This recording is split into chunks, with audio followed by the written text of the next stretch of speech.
British and Irish Lion Ian Henderson returns to bolster an Ulster squad which has made a really positive start to this season. Unbeaten thanks to some of Ulster's young stars who have impressed. And tonight, they'll try and make it 4 wins out of 4 against the Welsh Dragons. Good evening, welcome to Ulster Rugby Live. It's round 4 of the Guinness Pro 14. And after a pretty wet and windy day, thankfully, perfect conditions here at the Kingspan Stadium in Belfast tonight.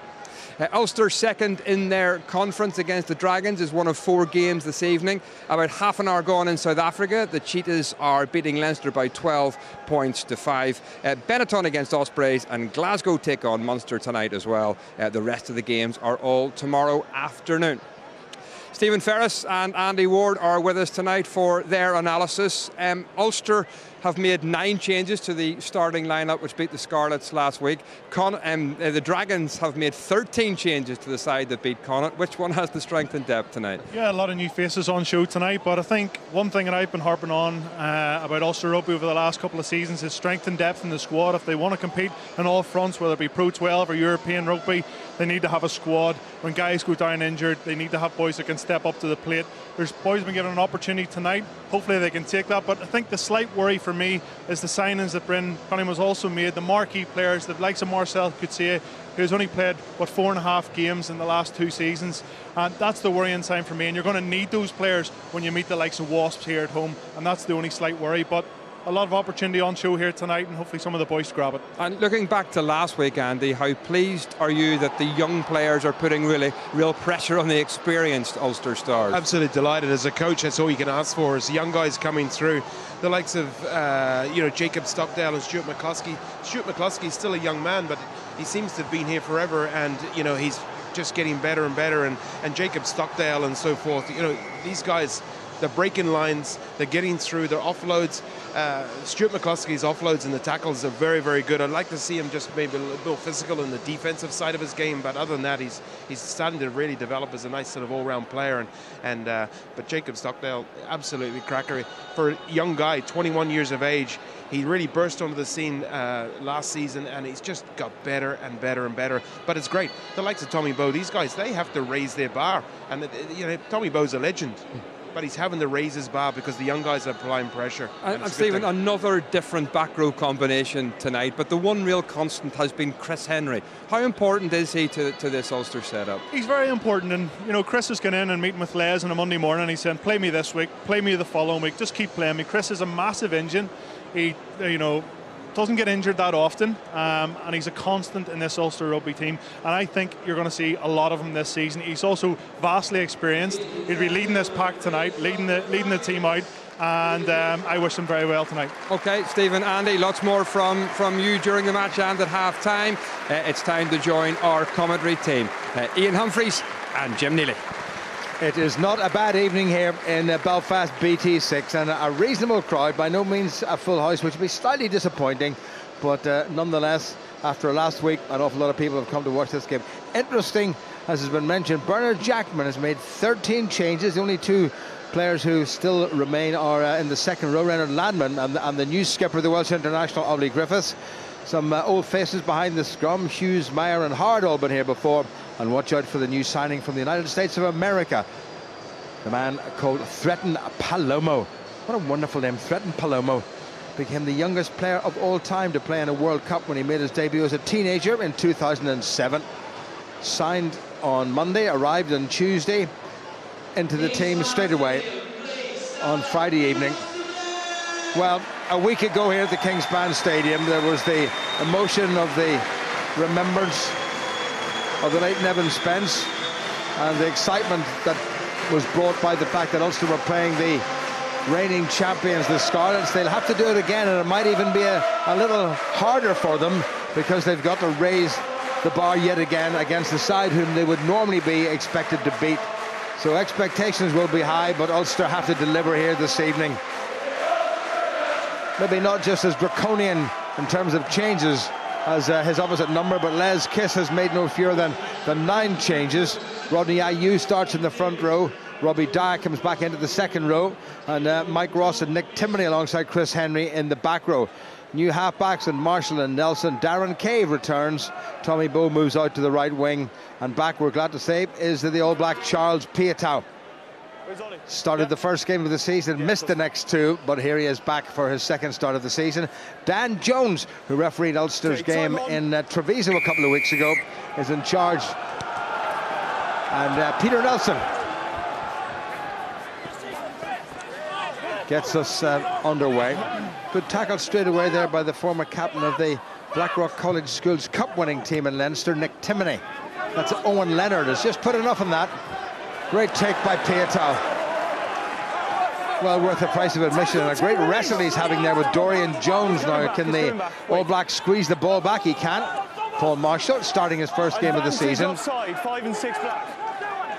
A couple of Dragons players well and truly offside. Reynard Landeman and the new cap Max Williams. 5 and 6 black offside. Got a lively old start, and good stuff from Charles Piatow, Ian. Yeah, that's a really good start from Ulster. Very good kick-off from Peter Nelson, and as you said, good pressure from Nick Timoney, and this is the perfect outcome, an early penalty. So hopefully Peter Nelson can drive this deep. I think Paul Marshall looked to step up the intensity there with a quick tap penalty, and I would imagine that's Ulster's game plan tonight, to sort of lift the pace and stretch the Dragons around the park. Well, we said it before, but it's great to see Peter Nelson back playing again. He had an awful foot injury that required a fairly extensive surgery. He was out for about 15 months or so, but here he's back again, and here is Rob Herring, joint skipper last season. First line out to Ulster. Good take by Chris Henry, the skipper. Henry just orchestrating things. Kyle McCall gets in behind his hooker, Rob Herring, who's got it tucked in. That's a good drive by the men in white. Marshall, McCluskey, head bandage. Marshall again, Robbie Dyack. Ulster into the opposition 22. Lots of room outside. Now, that wasn't the greatest pass in the world. Piatow just took his time. And he's away. And he slipped the ball nicely wide. Ross back inside. McCluskey gets in. What an opening score by Ulster. It looked a wee bit sloppy, but Piatow tidied the whole thing up, and straightforward handling led to a straightforward try after just 2 minutes. That's the perfect start for Ulster. After the maul, McCluskey carried the ball well over the gain line, and another good carry by Robbie Dyack, and you just see McCluskey stepping up at first receiver, trying to snap down the blind side, and unfortunately a poor pass, but Piatow, that's his magic, and the offload is just undefendable, and once you break the line, good support play and a lovely finish. A great handling by number 6 and 7, Clive Ross, and the skipper Chris Henry, but that one-handed pass to Ross was perfect, and then Henry was the link man, and McCluskey the try scorer. Great start by Ulster. It is, and it just shows the ambition Ulster trying to play with. Instead of just the usual trucking it up and then just round the corner, it was eyes up from McCluskey and Piatow outside him and looking to snap back down the blind side. The Dragons are trying to get off the line quickly, and the best way is to attack through both sides of the pitch, and given the opportunity, Ulster took the try. Peter Nelson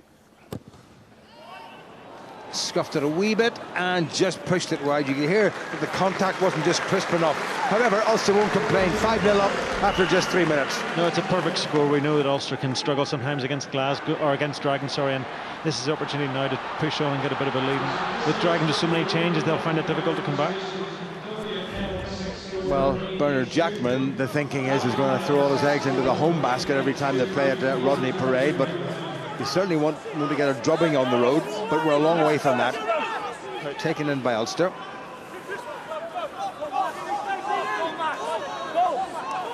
Rob Herring.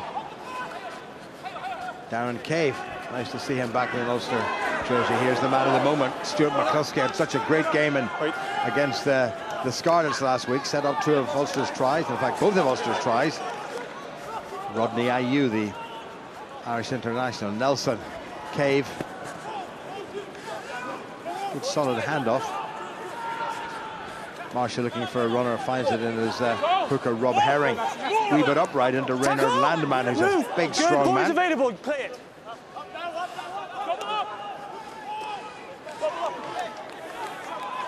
Well, Ulster haven't put boot to ball yet. Nelson. Cave.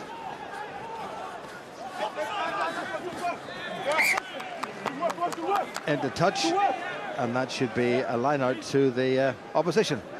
Yeah, it's good to see Ulster playing with some ambition, but at times you sort of think when they're going nowhere, perhaps it would have been better to put the ball. But they're spreading the field nicely and stretching the Dragons' defence, and hopefully the holes will open up, as it is difficult to keep tackling all night for the Dragons. Lads, win. Nick Timoney dragged into touch by Pat Howard, who scored a try for the Dragons in this fixture a year ago. Good line-out ball from the youngster Max Williams. Herring, not a bit on the high side. Owen Leonard. Here is the wonderfully named Threaten Palamo. That's good work by Ulster. Palamo is so strong. Okay, release. And Ulster not releasing in the tackle. Stuart McCluskey guilty, according to referee Dan Jones. And this will give the Dragons a chance to claw back 3 points. Okay, post. Yeah, that seemed a very harsh call. From up here, we could hear the referee calling maul, which then entitles Stuart McCluskey just to lie where he was. But he tried to explain it to the Ulster guys there what happened, but disappointing because it was a good choke tackle, but what Stuart's obviously renowned for, but an opportunity for Dragons to bounce back. I think just a matter of seconds afterward they went to ground, and McCluskey, when they hit the ground, did not release on impact. I think though, because we heard the ref called maul, yeah. So I think that's Ulster's tactic, is you can just lie there once the maul's called, but obviously something went on that we weren't aware of, so it's just frustrating, but hopefully they can another kick off like the last time. In the meantime, Ulster have conceded their first points of this game. Dorian Jones puts it right between the Ulster posts, and having started off with 5 points, Ulster have conceded 3. 2 between them with 6 minutes played. Yeah, it's been an entertaining start. I think Ulster will be frustrated that they could have exited pretty cleanly and not had that pressure and given away the soft penalty, but listen, they just need to keep playing with ambition and eradicate those errors. A bit longer this time from Nelson. And that will give Ulster a line out in a pretty decent position. Dorian Jones, now 24 years of age, born in Abergavenny.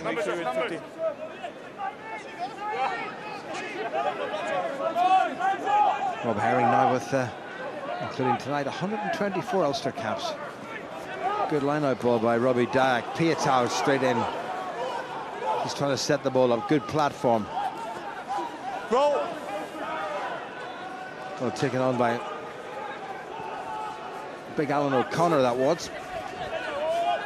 Paul Marshall, Rodney Ayew. Played here for New Zealand just over 10 years ago in the Under-19 World Cup final. Charles Piatow. And here comes Ayew rumbling forward. Ulster being patient. Nelson. Timoney. Good presentation by Timoney. Robbie Dyack again. Tackle! Yeah, lost control. Knocked forward, and first scrum of the evening is going to go to the Dragons. Yeah, good enterprise and play by Ulster again. You can see Darren Cave and Charles Piatow there in the wings, and they're having plenty of wood. I think the key is that they can get good carries there from the forwards and get over the gain line, so they can then use both sides to attack with it, which will nullify the Dragons' defence. Darren Cave, tonight's appearance marks his 195th, so he, like Paul Marshall and Robbie Dyack, within a handful of appearances of the 200 cap milestone for Ulster.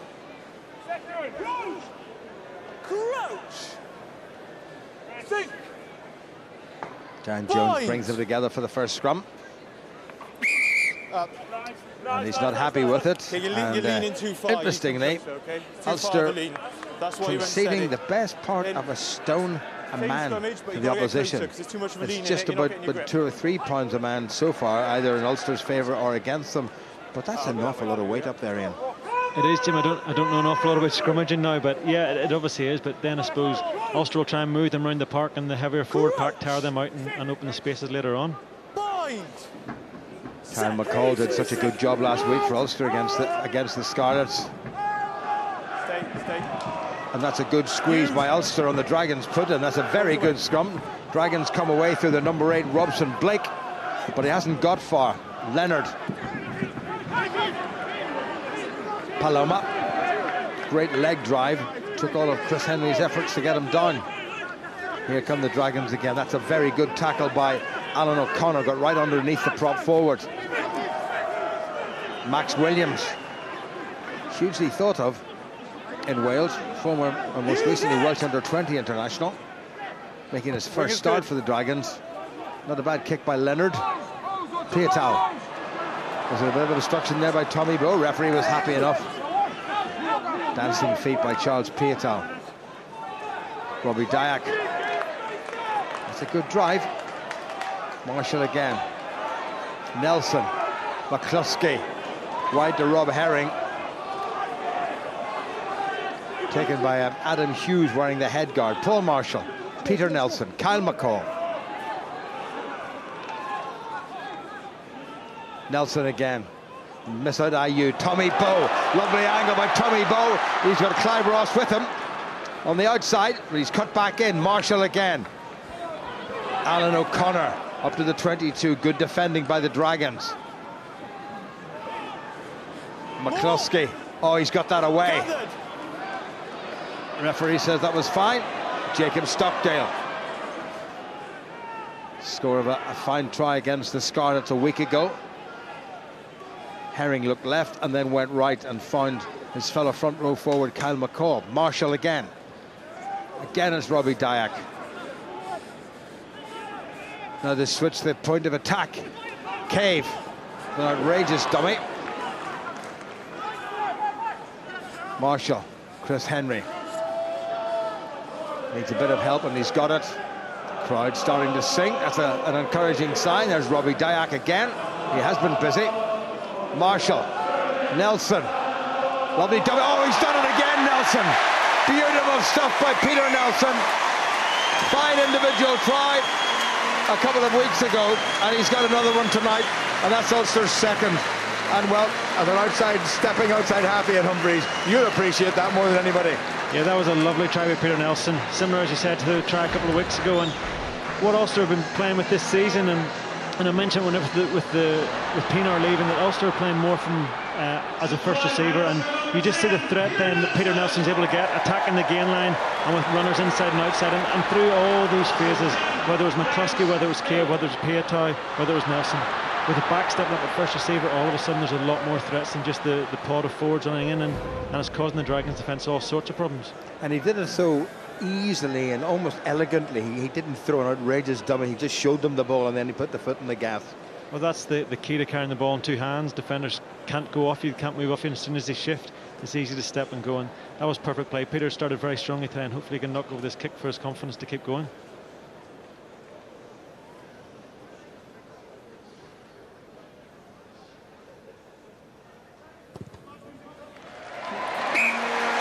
He's made good the conversion this time. So Ulster off to a pretty decent start. Less than 13 minutes played, and Ulster 12-3 up. Yeah, that's a great start again. They're continuing as they've just played all the rugby. Dragons haven't caused them any problems, and the key now is just to make a clean exit, whether it's running the ball or whether it's kicking, and just not get caught in their own territory again. This time Dorian Jones goes long, and he finds one Thomas Bowe. Paul Marshall. Robbie Dyack.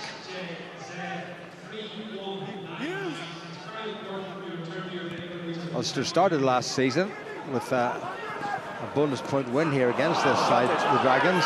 That was knocked forward by Ulster, by Alan O'Connor, but the referee's playing advantage to the Dragons.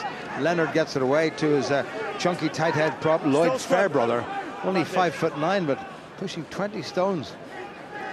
Here's Carl Mayer, who scored against Ulster before. I think at Rodney Parade, if it serves my memory well. Good solid tackle on Thomas Davis, the Wales under-18 and under-20 prop. This is number 8, Robson Blake. His first year as a professional rugby player.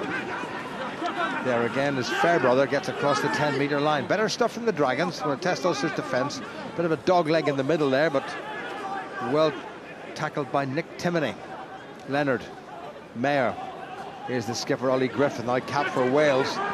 Stretton gets it away. Or Threaten, I should say. Palamo gets it away.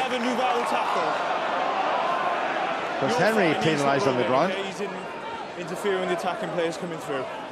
11 wide. Yeah, that was good defence, good attack by the Dragons, and a very big hit by Jacob Stockdale coming in off his wing. And think Chris Henry's a little bit unfortunate to get penalised there. I'm not sure if it was himself or Jacob that got done for not rolling away, but good defence. But just again, the coach will be a little bit frustrated. That's a soft enough penalty. The exit strategy was good, just a kick slightly undercooked and knock on, and just gave Dragons good possession in a dangerous position.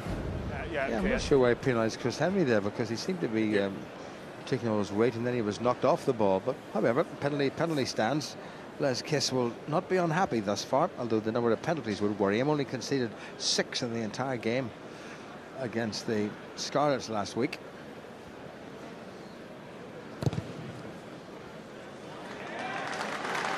Dorian Jones lands another penalty, so Dragons, maybe we shouldn't say at this stage of the game, back within losing bonus point territory. 12-6 to Ulster.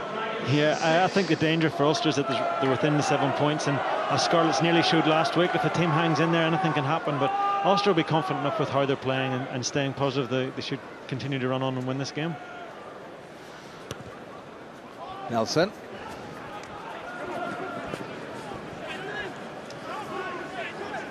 Taken in by the Dragons and by Pat Howard, who got a try in this fixture last year in this very ground. 7 lost. Back to Jones. He's kept that in field. He had to do that because the pass was given from outside his 22. Nelson has to check. Now it's Stockdale. Sets off strong enough to get through the first tackle. Good offload by Stockdale to his skipper Chris Henry. Well away by Marshall. Rodney Ayew taken down by a couple of Dragons, including Lindman. Ulster knocked the ball forward. It's a little bit on the careless side.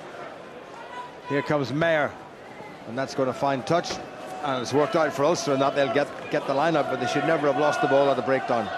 Yeah, that'll be very frustrating. It was a great offload by Jacob Stockdale after getting over the gain line. A bit like Andy Ward had said in pre-game, that the young guys are really getting their hands free and just a little bit loose, and Ulster are fortunate the Dragons didn't capitalise more on that with a poor enough kick through.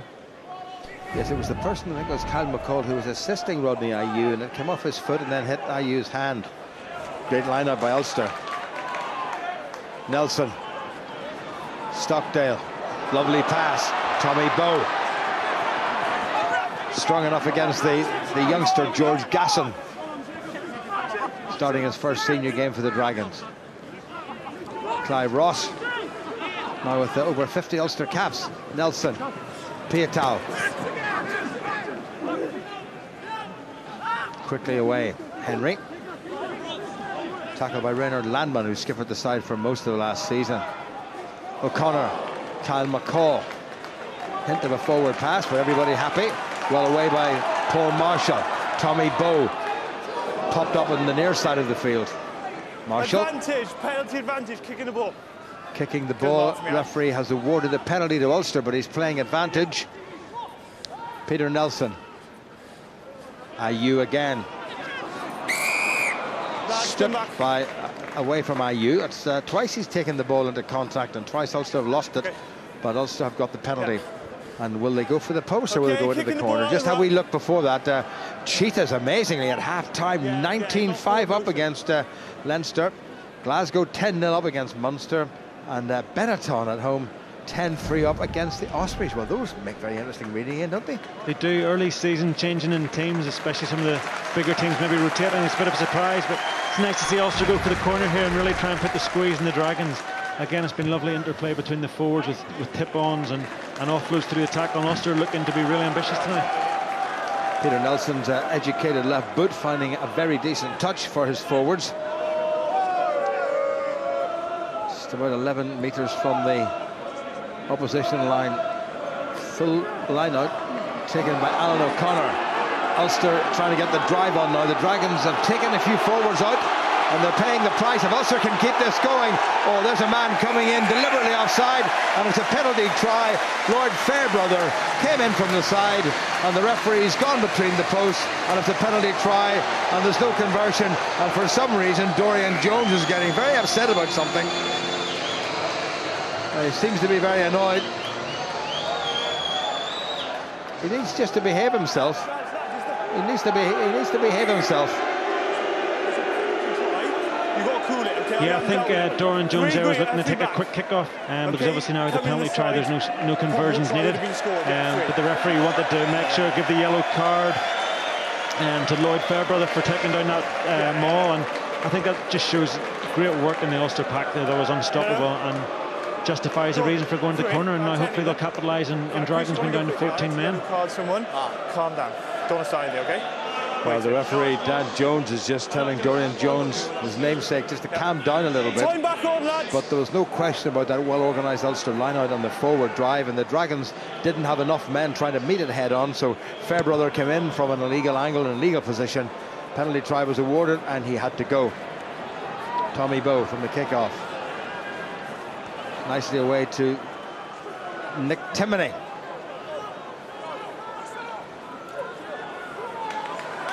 Oh, good support play by Rob Herring. Took out Reynard Landau. Nelson to Chris Henry. Also into contact through Darren Cave. Piatow. He's given it a wallop. Gathered in by Dorian Jones. Mayer had to stretch but did well. Dragon just inside the Ulster half. Jones again. One bounce into touch, Ulster ball. First quarter of the game is gone. Ulster 3 points to the good, or 3 tries to the good, I should say. And there's a man who's going to spend the next 9 minutes on the naughty step. Ulster started very well and looked completely in control, even when the Dragons have the ball. And this is just a replay of the penalty try. Absolutely no doubt the referee made the right decision, and Ulster will feel very pleased with how they've started. That's too long for me, okay? Quicker. In now, please. Thank you. Ulster taking a couple of men out of the line-out. Well won by Dyack. Marshall kicking for the first time. That is a little gem. 50-50, play on. Referee happy that there was no illegal challenge there from Jacob Stockdale. Robson Blake, the Dragons number 8, goes to ground. Leonard. Dorian Jones took it himself. Paul Marshall just lacking the inches, but makes up for it in so many other areas. Slower ball for the Dragons. Mayer at outside half. Well, tackled by IU and by Dyack. Landman with Williams outside him. Good Ulster defending. Leonard again. Dorian Jones. Blake clattered by Rodney IU. He'll feel that in the morning. He'll feel it this evening, never mind the morning. But he's getting up, albeit rather gingerly. Jones to Pat Howard. Born, as was Carl Mayer, in Peter Maritzburg in South Africa. And IU's at it again. He's really putting himself about this evening. There's a lot of blood in his head there. He'll have to get that looked at, I think. Jones for position. That's a clever kick. That is a lovely, lovely kick from Dorian Jones. That's a very good kick because he was under pressure, and you see this hit by Rodney IU. That's the second or third big one, and this is caused by, if you can't see in this angle, but if you see Darren Cave, he's coming up beyond the ball in the wide challenge. As the 10 looks up from the Dragons, he's got no option but to play the short ball. Lads. Blood injury. 2 players down. Rodney's been putting himself about and obviously making a big impression.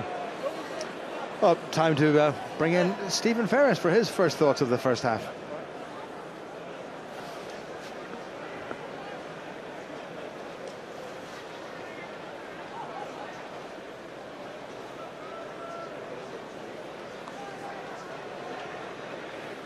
Well, we thought we were going to get Stephen, but we'll, needless to say, he'll not be too far away. So Rodney IU has gone off to get some running repairs, and it looks as if Vian Herbst, who started the first 3 games in the number 3 position, is going to be coming on.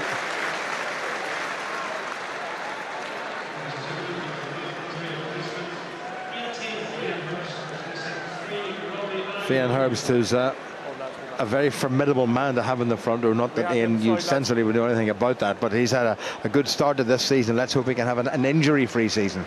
He can. Both Vian and Rodney, they need to be fit. They need to be playing game time to be at their best, and both big men who've managed to make a big impact. Obviously, Ulster will be pleased to see both of them fit, and hopefully Rodney's just going away to get a few running repairs and will be back on.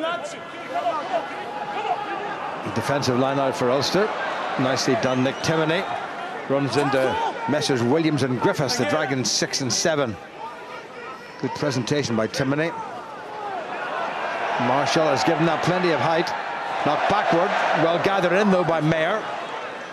Taken off at the ankles. This is the remaining prop. Thomas Davis, Owen Leonard, Dorian Jones, Blake, the number 8.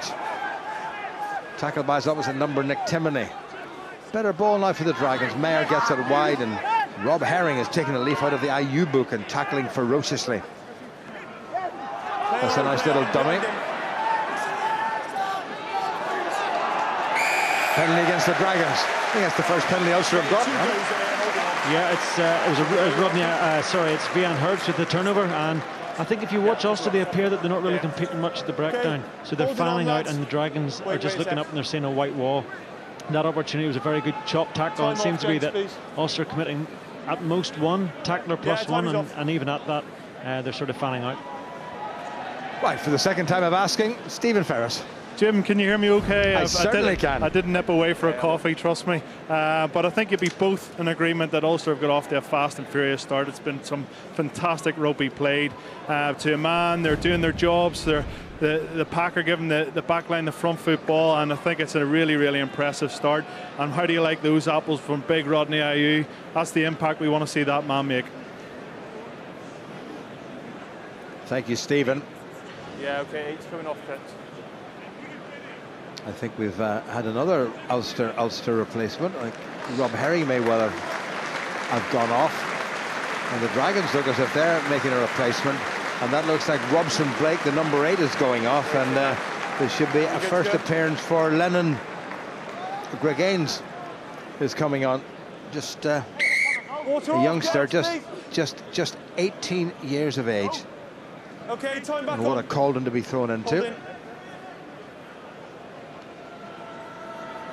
Peter Nelson will just calm everything down, and a nice leisurely left-footed touch find. No, Rob Herring is still on the field.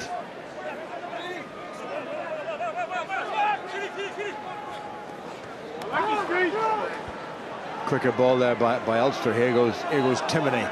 Fine sevens player, a lot of pace for a back row forward. Robbie Dyack looks like he's going to be ending his career as a second row forward.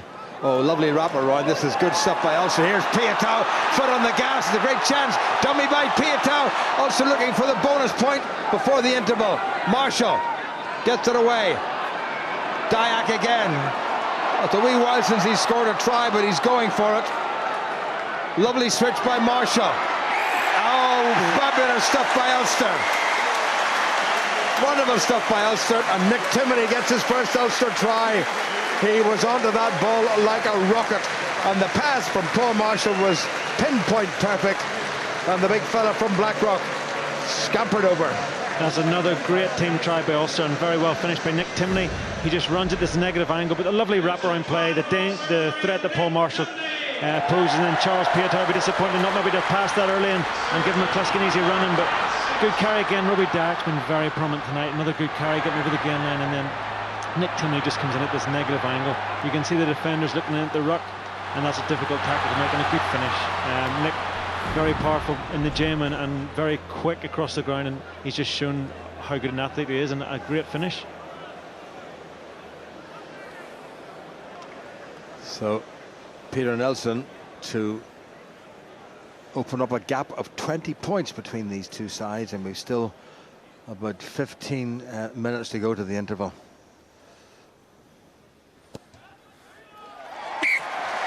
Nice little chip there by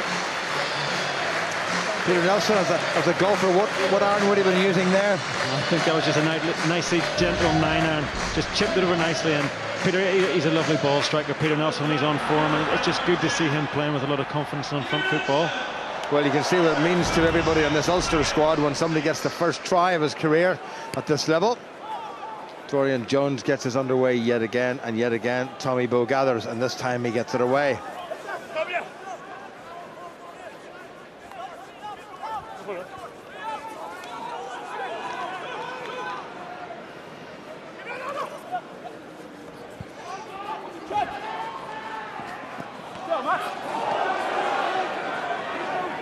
Ulster still inside their own half. Marshall, Clive Ross, gentle little pop pass to Vian You've got Herbst. to come back around, 17. And again, it's an infringement by the Dragons. They brought on a replacement prop. Incidentally, Brock Harris is on because they've got a man off the field and they have to have him on for a scrummage. And they've also made a replacement loosehead prop where the vastly experienced Phil Price is on instead of Thomas Davis. In the middle of all that, Peter Nelson finds a good touch. Yeah, again, good play by Ulster. You just see a little tip-on pass by Clive Ross. I think it was over by Vian Herbst, and it just softens the defensive line, and Ulster are getting over the gain line really well tonight. All the players look really comfortable and confident ball in hand, and they're playing with great ambition and accuracy. Great line out once again. Good throw by Herring. Nelson. Darren Cave just put a lovely little bit of a fade in that ball. Stockdale came in from his wing. Marshall again. There's a wee chance of Ulster shift this. There's Piatow. Oh, what a sidestep by Piatow. Mesmeric stuff. Paul Marshall flattened, but the ball is back on the right side. Play on, says the referee. Darren Cave. Again, the Dragons trying to rip it away from the Ulster ball carrier, Marshall. You drag it over. Alan O'Connor trying to get in the act. Now it's Marshall again. Herring. Good support play by his fellow front row forward, Kyle McCaw. Nelson. Piatow is causing all sorts of problems. Stuart McCluskey looking for try number 5 before the interval. Clive Ross. Within touching distance. Good solid run once again by Rob Herring, and he wasn't held and he very nearly rolled over. They are just a heartbeat away from that line, and they've got over. And that's try number 5 for Ulster. And just back on the field, or just on the field, and Vian Herbst gets over for his 3rd league try. Yeah, that was a good finish by Vian. I think it's been great that they've managed to get Charles Piatow onto the ball so much this week. One of the criticisms in the past would have been that they haven't been getting the ball in his hands enough, but you just see how dangerous he is, and great support play by Paul Marshall there. And the ball, he didn't throw the ball away, and just good patience near the line. Also could have walked in, going left, but Vian pick and go from short range. He's difficult to stop.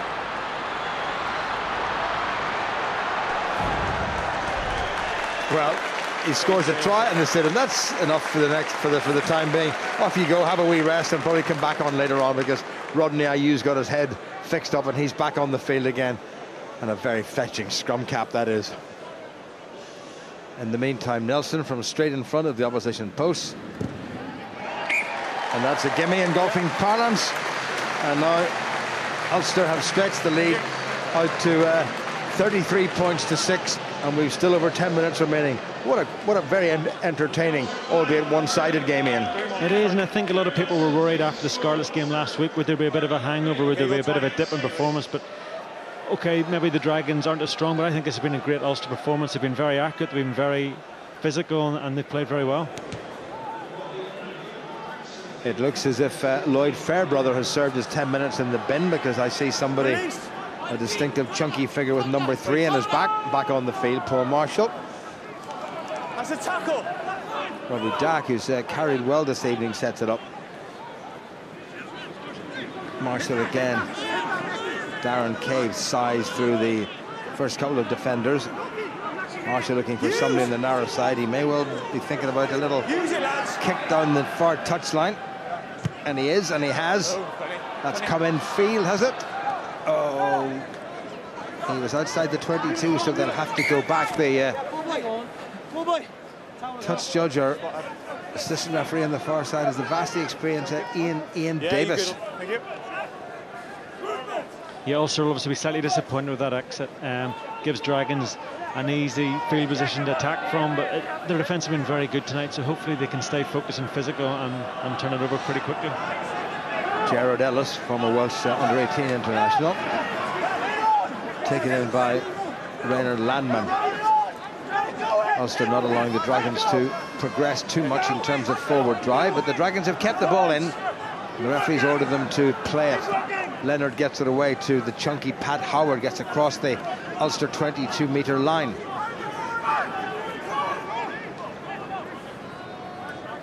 All a little bit cramped in the middle of the park there by the Dragons. There's no real width to exploit. Replacement tight head Brock Harris has been around quite a while. Leonard, Dorian Jones to his skipper, Ollie Griffiths. Lead now. Got capped by Wales in the summer against Tonga. You're in that area, you can be cleared out. Leonard, only a youngster as well, only 19 years of age, a product of the Dragons Academy, and Dragons at 6s and 7s, and Ulster really forcing them to concede ground, but they've still got the ball. 8 minutes remaining. Penalty advantage, offside. Ulster get themselves offside. That's about penalty number 4, I think. Carl Mayer, Fairbrother, Jones thought about the kick. Gets it to Howard again, and Howard does kick. And Pietau has all the time in the world, but the referee has decided that there was no real advantage to the Dragons, and back they come for the penalty. So Dragons have to go for the corner, don't they? Yeah, they do. Obviously, this scoreline, and Les Kiss will be very disappointed with that penalty. They defended so well. They had made 10 or 15 metres in their defensive line and some great hits, and they all just look so hungry to make the tackles and work for each other, which is usually a sign of good team spirit. And they seem to be loving their time out there tonight, and just so enthusiastic to make their tackles or have ball in hand. And Les Kiss, he's shaking his head there, obviously frustrated with the penalty, but I think they just got to be pleased with the physicality, the accuracy, and the energy that's there tonight. Make sure he's not too wide. He's taking him out away from the ruck. Close, but okay. Just it's be number careful, 16, Reece Buckley is on for the Dragons.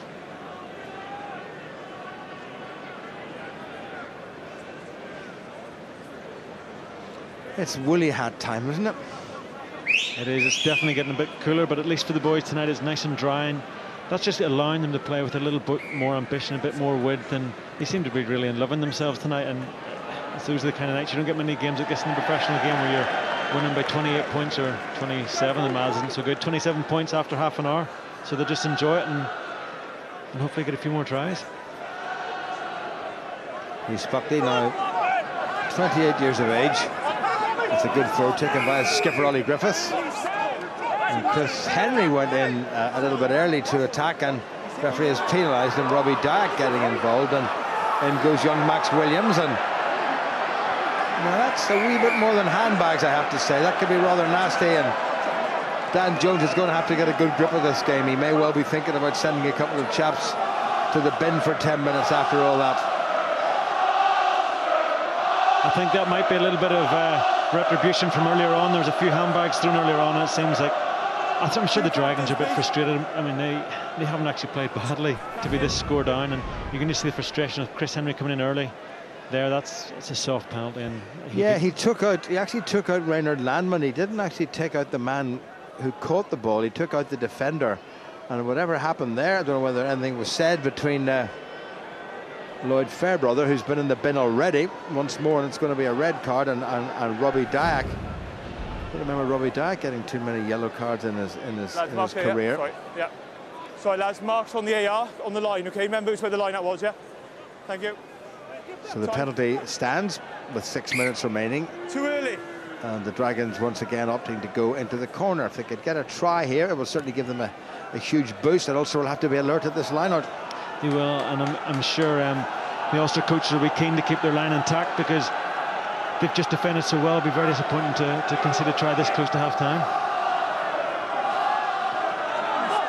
Dragons are taking it well. Ulster trying to squeeze them toward the far touchline, and they've done a pretty good job. Dragons still have it, though. Ollie Griffith doing a little bit of blocking. It looks as if Reece Buckley's the man with the ball in hand, and here go the Dragons, and they've got over the line. And the referee is going to have a little look, because the TMO, John Mason, also from Wales, may well be brought into play here. Okay, clear ground in 16 black. No, he said it's a clear grounding, and he's given the try, and it is indeed Reece Buckley, the replacement hooker, who's got it. I thought for a second it was going to go to the TMO, but Reece Buckley's got the credit for it, and he's got the try. Yeah, good positioning by the referee, and it's nice whenever they make a decision without going to the TMO. It's good maul by Dragons. Ulster will be disappointed, but they got the shift on them, and at that stage I think Ulster were struggling to hold them out, and they'll be very frustrated and disappointed. And again, it comes from a couple of cheap penalties that have given the Dragons a field position, because defensively they've been very solid, Ulster, and it's just the same old story of soft penalties and lack of discipline at times. Yeah, more penalties against Ulster in this half than in the entire game last week against the reigning champions, the Scarlets. And that's a very good conversion from the touchline by Dorian Jones. So the Dragons will have clawed back a point or two. 20 points once again between them. 33 though to Ulster and 13 to the Dragons. Yeah, they'll be very disappointed, but again, it's just trying to stay positive here and just keep going on with attack and try and go through their patterns. The game's in the bag now, and it's just a case of getting through, getting the subs a run on, and just closing out the game comfortably and just enjoy it. You don't get many nights like this. Jones straight back down the field.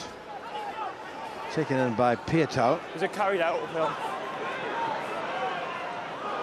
Oh, not a good pass by Peter Nelson to the All Black, and he knows it, shakes his head, probably more embarrassed than anything else. Yeah, it's easily done as you bounce back down the blind side. Passing off balance can be difficult, but that's a frustration for the coaches and for the players. Yes, you're winning easy, but you don't want to get lax, you don't want to lose your concentration, and the whole thing in the first half has been the accuracy. 24-5, Cheetahs leading Leinster. Glasgow 10-5 up against Munster, and the Ospreys not having it so good out there in Treviso. Benetton 13-6 up. So very interesting scorelines indeed. This is Leonard, this is Jones. A little bit of blocking there in the middle of the park, and poor Marshall hangs on for dear life. This is opposite number Leonard, taken by the try scorer Buckley. Well, add even more ballast to that Dragons scrum. This is Pat Hard, who's a pretty hefty unit himself in the centre. Oh, and Leonard. Matthew Screech, the first time we've seen him with ball in hand. Carl Mayer came in. Jones, it's off an Ulster player, so everybody's on side. And back they go. That's a wee bit of a spill. This is a threatened Palamo. Haven't seen too much of him. Mayer. Wait, 16. For position. Marshall. Hold. It's off the outside of the foot. That hasn't found touch. Dorian Jones finds Pat Howard, who's lurking on the wing on the far side. He was just dropped in tempo and impetus a little bit. Good tackling once again by Rodney Ayew. Leonard Jones again trying to pin Ulster back in their own 22, and he's done a pretty good job. He's kicked nicely from hand, Dorian Jones.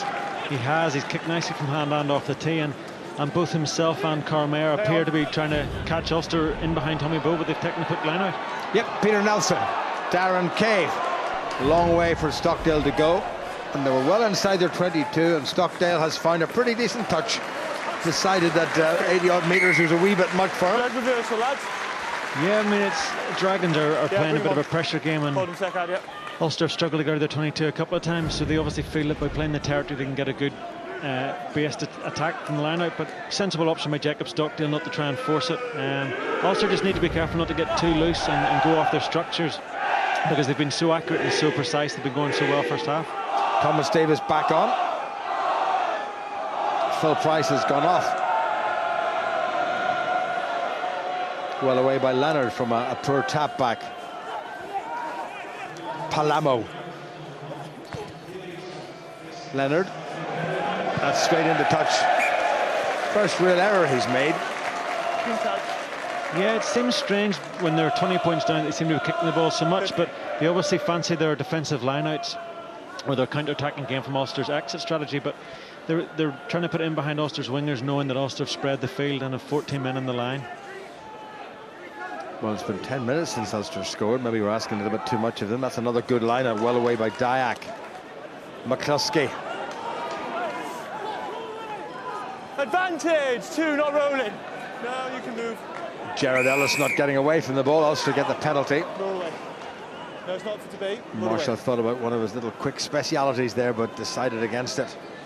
Yeah, that's another good carry by Stuart McCluskey. Brilliant line-out ball again, and a nice wide pass. And just with the inside line that Jacob Stockdale runs, it holds the tail gunner, which gives Stuart McCluskey a one-on-one carry of the 10, and not many 10s fancy tackling him. And that's another good kick for Peter Nelson. He's striking the ball nicely and put Ulster into a strong position.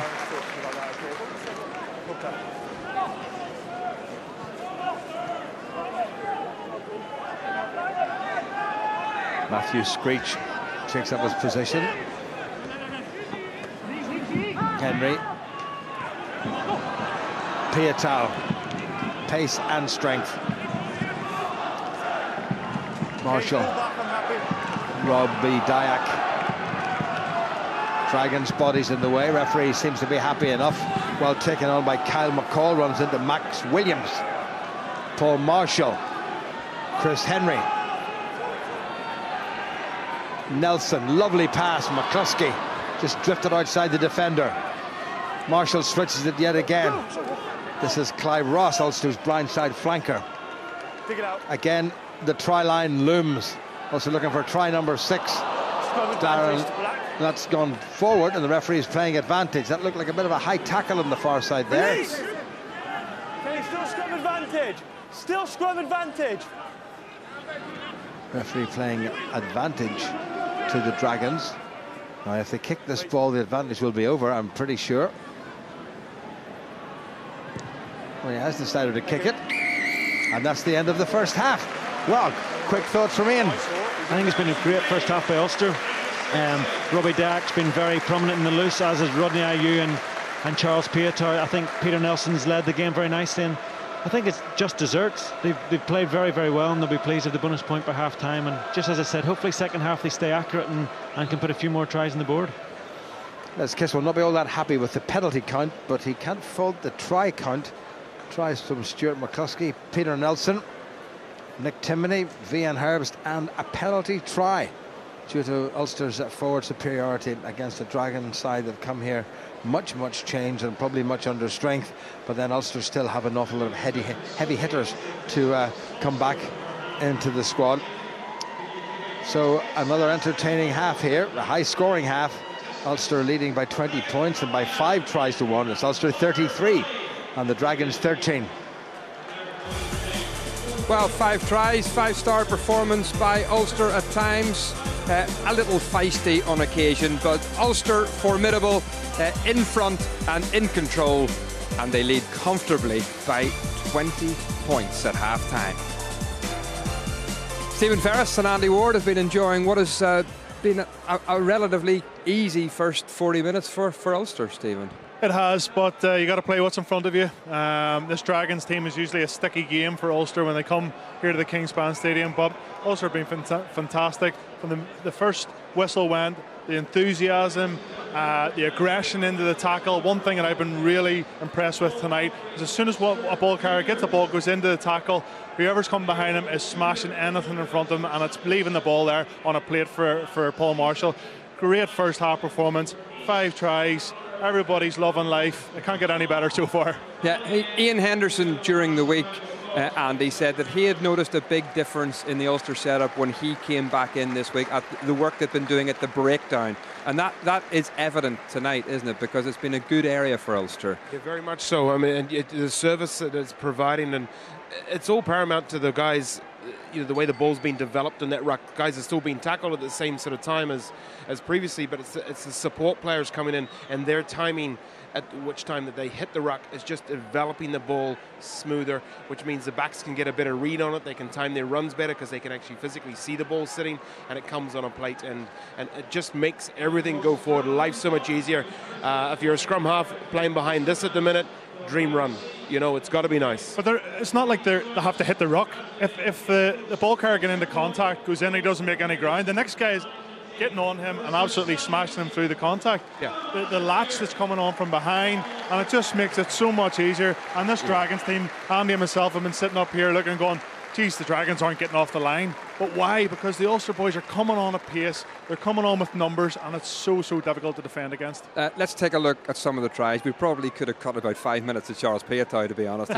He's been superb in the first half, but he's had a hand in almost every one of them, hasn't he? He has. He's a class act, and I think we talked about beforehand on the BBC Facebook Live about what back row would we pick, or what back three would we pick. I think he's got to be one of the first names on the team sheet. Just as soon as he touches the ball, he's electric. Look at that, bang, he just goes. Quick pace, left-handed offload. Thanks very much, Chris Henry, in support as he always is. And Stuart McCluskey, he's on a great run of form, getting over for the try. Charles Piatow, for me, in a 20-metre radius, he's the most explosive player in the world. He accelerates into contact situations and he develops And if I was playing, thankfully I'm not, but if I was playing... Oh, you'd be past you definitely very quickly. Yeah, I'd be looking for my whole life. But listen, if you're playing along Charles Piotel, if you run within 5 meters of him, something's going to happen. More often than not, you're going to receive that ball, so just work your running lines, play off his shoulder, because he's a magic maker. As we saw with the second try again. Yeah, but you know, a bit of a loose kick here from the Dragons. Quick step off his left, and bang, he just makes things happen. He just gives the team go forward. And that's what they kind of miss at times when they come against big opposition with blitz defences, when they don't have as much time on the ball. One thing I would like to see is Peter Nelson maybe getting a little bit flatter to the line. I don't know what Ian Humphrey's thoughts are on that. Just a little bit flatter to the line. Make the Dragons defence make stupid decisions at times. But as a whole, you can't fault any of these players. I don't know what you think, Andy, but they're all to a man standing up tonight.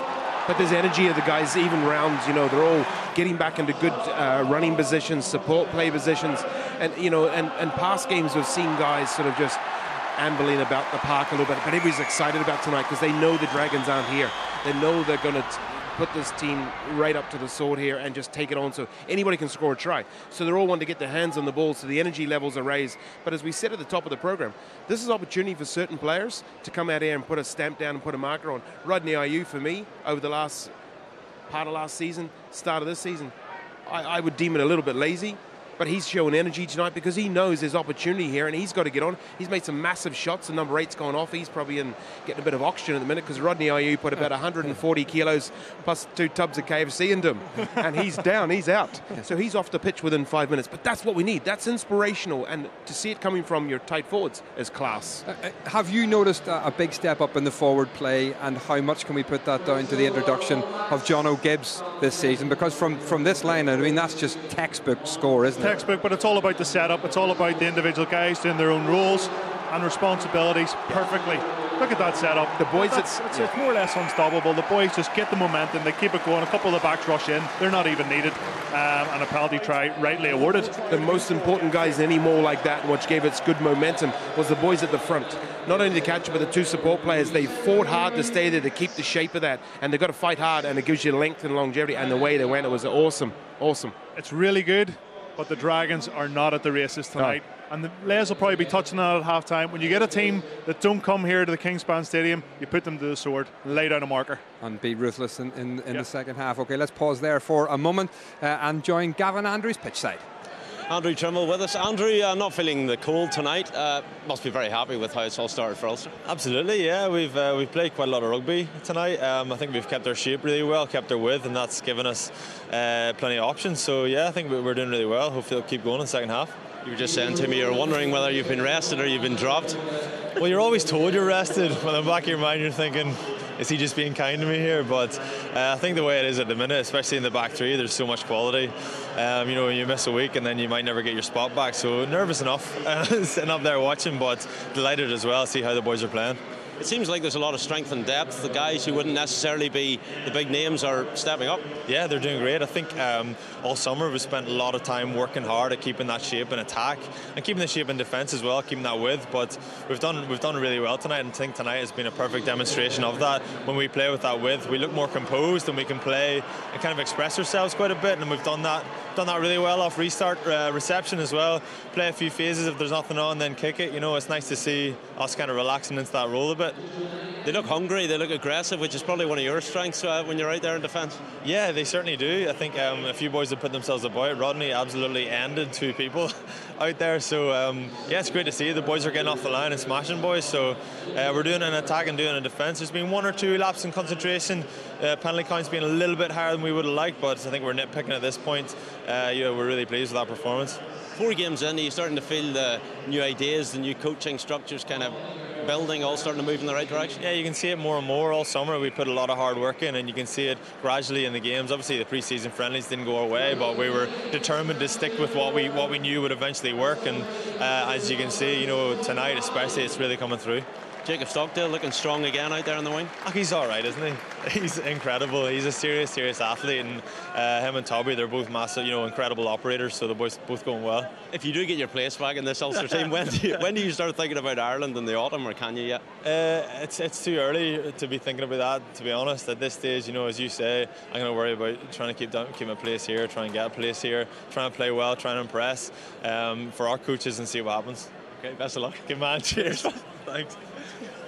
How difficult is it even for experienced players on the sidelines tonight when you're watching a really good performance by your teammates? Well, listen, it's a tricky one because the Dragons aren't at the races here a wee bit, but it's making the other guys look great. However, having said, you can tell in Andrew Trimble's voice, he knows he's under pressure. All right, and to be honest with you, he could struggle to get back in this side.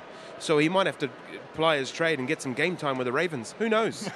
He's got to get there. But he's quite right. You can't look too far down the line. He's got to focus on what's happening right here, right now for him as an individual. But that's a good thing that the young guys are coming into the squad, strengthening up mindsets. And a strong mindset's going to be a good side. And one of those young guys, Nick Timoney, on the score sheet tonight, making his Pro 14 debut. And I think you can see from the reaction of the Ulster players just how much it means to them all that he has had a big part to play like that. He's just been very, very steady. He's doing the simple things well. When he gets his hands on the ball, he's giving the team go forward. He was there at the right time to get over the line. Again, the Dragons are sitting back in defence, but he seems like a good young prospect. Again, to touch on what Andy said, he's been given an opportunity, and when you're given the shirt, you try and make the best of it. But just looking at the lineup here as all the players, look at the urgency. Kyle McCall's just all over the place. He's a flying machine. But that just came. Look at the defence there. They're just sitting on their heels waiting for it, and it's a one-way. Stephen Watson might have been able to finish that one off. Whoa! I doubt it very much. And one more try for Ulster before half-time, and yet again, Charles Piatow to the fore. I hate to be negative, but it's such a shame that he's going to be leaving at the end of the season to go to pastures new. Yeah, of course. But I think in any interview that he's done, Stephen, with yourself or with anybody else, he talks about how much he's going to give to the Ulster shirt this season. Showing that tonight, surely. How much he's going to, repay them. I know he's had a couple of injuries over the last while, but he's absolutely phenomenal. And why would any club not want this guy on their team? And Bristol are going to be a very, very lucky team to have him in their side next year. Well, absolutely. He showed magic when he was an All Black. He went to Wasps. He showed magic there. They didn't want to see him leave. We were thankful he had his signature on the piece of paper to get here. We're loving him here. And listen, you're right. But our back three's in a good position at the minute, with Tommy coming back into some form. Louis Ludwig's been very solid the game so far. So we've got plenty of options there. Right. Yep. What will you be looking from this Ulster team in the second half? I mean, the match feels almost over. The bonus points in the bag. Is it about retaining focus? A commitment. I want them to see them commit for the next 40 minutes. That last 40 minutes is done. It's buried. It's 0-0. They've got to go out here as individuals, show serious amount of commitment to their own individual job and task, and then the collective thing will come together. I would expect to double his scoreline. And as we expect to see the Lion Ian Henderson appear for Ulster in the second half, your good mate Sean O'Brien's been in the news this week, Stephen, criticising the coaching setup in the Lions during the summer. What did you make of those comments? I think he's absolutely right. I met him for a coffee, had dinner with him when I was out in New Zealand. It was actually after the second test, and he touched on the double sessions and that he felt really fatigued getting into a test match, and that should never be the case. You should feel fresh, ready to go. I think he is totally right, because what he's saying is he's trying to make the next Lions tour better, so they learn from their mistakes, and hopefully they do. And I don't think Warren Gatlin will be in charge. Okay, strong words from Stephen Ferris. Ulster look fresh coming out for the second half. Let's see how they get on. Good, healthy lead by 20 points. It's back to Ian and Jim.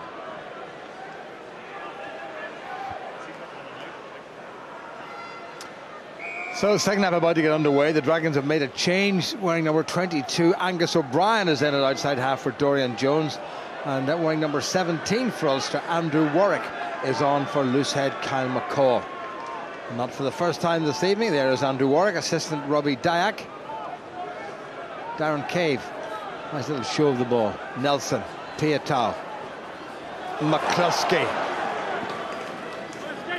Good footwork by McCluskey. Nelson, Rodney Ayew got it away well. Good switch by Nelson. There's a wee chance here. Piatow, Chris Henry steps inside his opposite number. and Ulster managed to lose that one. That was not well done, and then the Dragons managed to knock it forward, and Big Matthew Screech, just 24 years of age, the former Welsh underage international, has knocked it forward. That was a nice start in the second half. Excuse me.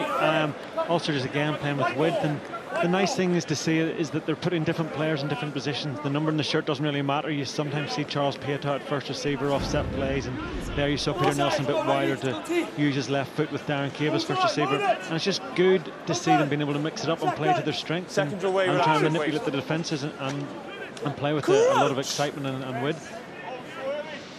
Chris Henry on the near side of the Ulster flank hasn't featured in Ireland's last 20 internationals, having played 5 out of 5 in the 2015 World Cup, and at 32 years of age, well, he may not get back within touching distance of the green shirt once again, but he's been a fantastic player for Ulster and indeed for Ireland over the last decade. He has indeed, and the guys in commentary touched on it before the game. He just brings that leadership that sometimes this Ulster pack perhaps lacks a little bit, and he's a very good voice. He talks well and he doesn't make many mistakes, so he's very solid and causes the opposition a lot of trouble, a lot of the unseen work. First set piece of the second half, solid looking Ulster scrum, good work by Ayew, nice position there, Paul Marshall. Nelson, Darren Cave, Stockdale, nearly got away. George Gasson hung on to him. Here goes one of Ulster's 5 try scorers, well 4 try scorers because there was a penalty try, Nick Timoney. Nelson, Ulster need a wee bit more zip, not so much zip, but bish bash bosh by Rodney Ayew. McCluskey, same thing, only at greater pace. Marshall again. Dragons defence is well organised. Took a bit of a clatter there, Andy Warwick. And Nelson decides to kick. Doesn't kick too much out of the hand, and that is not a bad strike whatsoever. He's kept that in, mind you, but if he kicks it into touch, it's going to be an Ulster line-out, so he might have been better just letting that go, but he's made no ground whatsoever, unfortunately, and not altogether happy, Adam Hughes, with that kick. But what a strike by Peter Nelson, Ian. That was absolutely perfect, and with the ball stand and playmaking, Dragons play it, that's made it even better, and good pressure by McCluskey to force the kick. But it's just great game management by Peter Nelson. The easy thing in this situation is just to play and not kick it, but that just puts him under pressure. Great position for Ulster, well taken by Nick Timoney. Rob Herring is in there at the back. Here go Ulster again, looking for a second score from close range. Still there by Herring. Lovely little release, Nelson. Darren Cave got it away well. Stockdale to Tommy Bowe. A chip and chase by Tommy Bowe, but well covered by Threaten Palamo. And the referee, I think, has given the try. That is just extraordinary. How did that come about? Well, I'd like to have a serious look at that one again. It looked for all the world that the Dragons had managed to get that ball down and touch it down for the 22, and they made a complete hames of it. Yeah, I think Threaten Palamo just missed the ball. I think he was being very casual, and Tommy was unlucky to be taken out, and Palamo mustn't. He was just lack of concentration and great awareness by Jacob Stockdale not to switch off. Another great maul by Ulster, so I think the try is the least they deserve. Well, the chip was by Tommy Bowe. Here comes Palamo, he's looking round him, and he didn't ground it, and Stockdale did it again. So another try by Jacob Stockdale. Got to try against Treviso, got to try against the Scarlets, and now he's going to try against the Dragons. He's in rich vein of form, but it helps when they're presented to you on a plate. That's a couple of soft tries last week and this week for Jacob, and listen, it just shows not to give up, just chasing down lost causes, and you get these cheap tries, and they all count in this season when it comes to top try scoring. Tommy Bowe will claim the assist without a single shadow of a doubt. Dragons making another change, more of that in a second. Nelson, can he bring that in? Not quite. So that's try number 6 for Ulster. Leading now by 38 points to 13 with just 5 minutes gone in the second half. And Will Talbot Davis has come on to replace Adam Hughes on the wing. I think Adam Hughes may just have tweaked something. And there's Will Talbot Davis, only 20 years of age, Welsh under 20, born in High Wycombe, but Welsh qualified. Good take there by Alan O'Connor. Marshall. Dyack.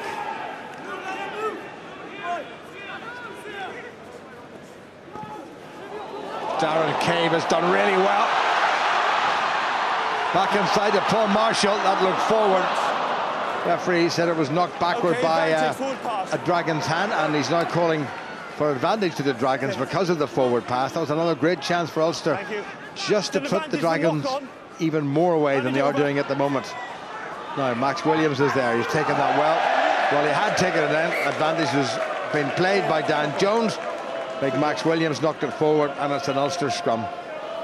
That was a lovely break out of their 22, and it's a set play from a kick-off receipt that they try to do in the first half as well. Unfortunate forward pass, but it's a lovely line by Darren Cave, a player who sometimes underestimated by others, but his lines and his timing, it's just those things that can't be coached, and he's looked quite sharp tonight considering it's his first start, and he's a quality operator, and he just works so hard off the ball. As I said, does a lot of the unseen work, good communicator, good organiser in defence, and lovely support play with Paul Marshall again. Just perhaps shouldn't have forced the pass, but good scramble defence by Ulster to turn the ball over and have another chance to attack. Crouch! Bind! Set! Accept the hit! Okay, not accepting the hit, far side. Stepping off. Infringement by the Dragons, loosehead Thomas Davis. And Ulster have called for the scrum again. Had it been the full penalty, they would have kicked down the line into touch, but it's just a free kick. So they will have the put into the scrum once again.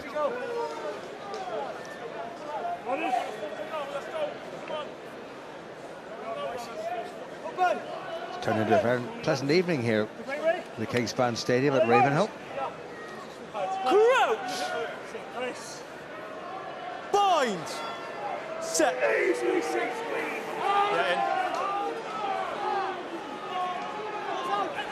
Nelson. McCluskey. Well tackled. Not held, play on. He rolled away from the tackle. But not held, and McCluskey's strength has taken him another 10 metres or so. They needed it quickly. Now they've got it. With Dyack back inside to Alan O'Connor, who had one of his best games of all time since joining Ulster against the Scarlets last week. Nelson. Piatal rode the tackle well. Wasn't held. Okay. Marshall. Andrew Warwick. Landman rolls out of the way sensibly.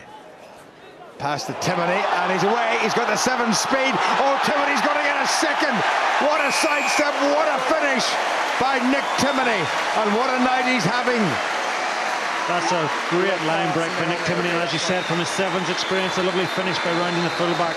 He's looked very strong in the contact all evening, and a bit like earlier in the season, end of last season, he's very dynamic with ball in hand, and just a lovely line. He runs off Stuart McCluskey, I think it is, and again a good finish, but good support play by Ulster, and you just see the enthusiasm of everybody celebrating the tries, and once there's a bit of a line break, everybody rushing through to support, and you see Ulster are a team with lots of energy and lots of enthusiasm. Yeah, Bernard Jack from the Dragons coach will not be happy about his midfield defending. Peter Nelson, however, makes no mistake with the conversion, and Ulster 5 points away from the half-century mark, leading now by 45 points to 13. So they picked up in the second half where they left off in the first, and what a great finish by Nick Timoney. Terrific pace. Yeah, that's a great finish, and it's just the ambition they played with all night and the freedom, and it's good just to see them seem to enjoy themselves, and nice to see Robert Little back on the pitch after being out for so long with a shoulder injury, and John Andrew also on for Rob Herring. John Andrew is indeed on. Tommy Bowe given no room in which to move. Dragons would know him well. Well, nicely done by Ross. Cave, Nelson, Rob Little on his first game. Got 2 tries in his Ulster debut a year ago in this very fixture in the opening game of the season. Came on as a replacement on the wing and scored a couple of tries. Back to Peter Nelson, who's played terrifically at number 10. Carl Mayer and a man outside him, but he's really having a go himself. Oh, he's brushed off the tackle there of Ross, and Mayer's still going.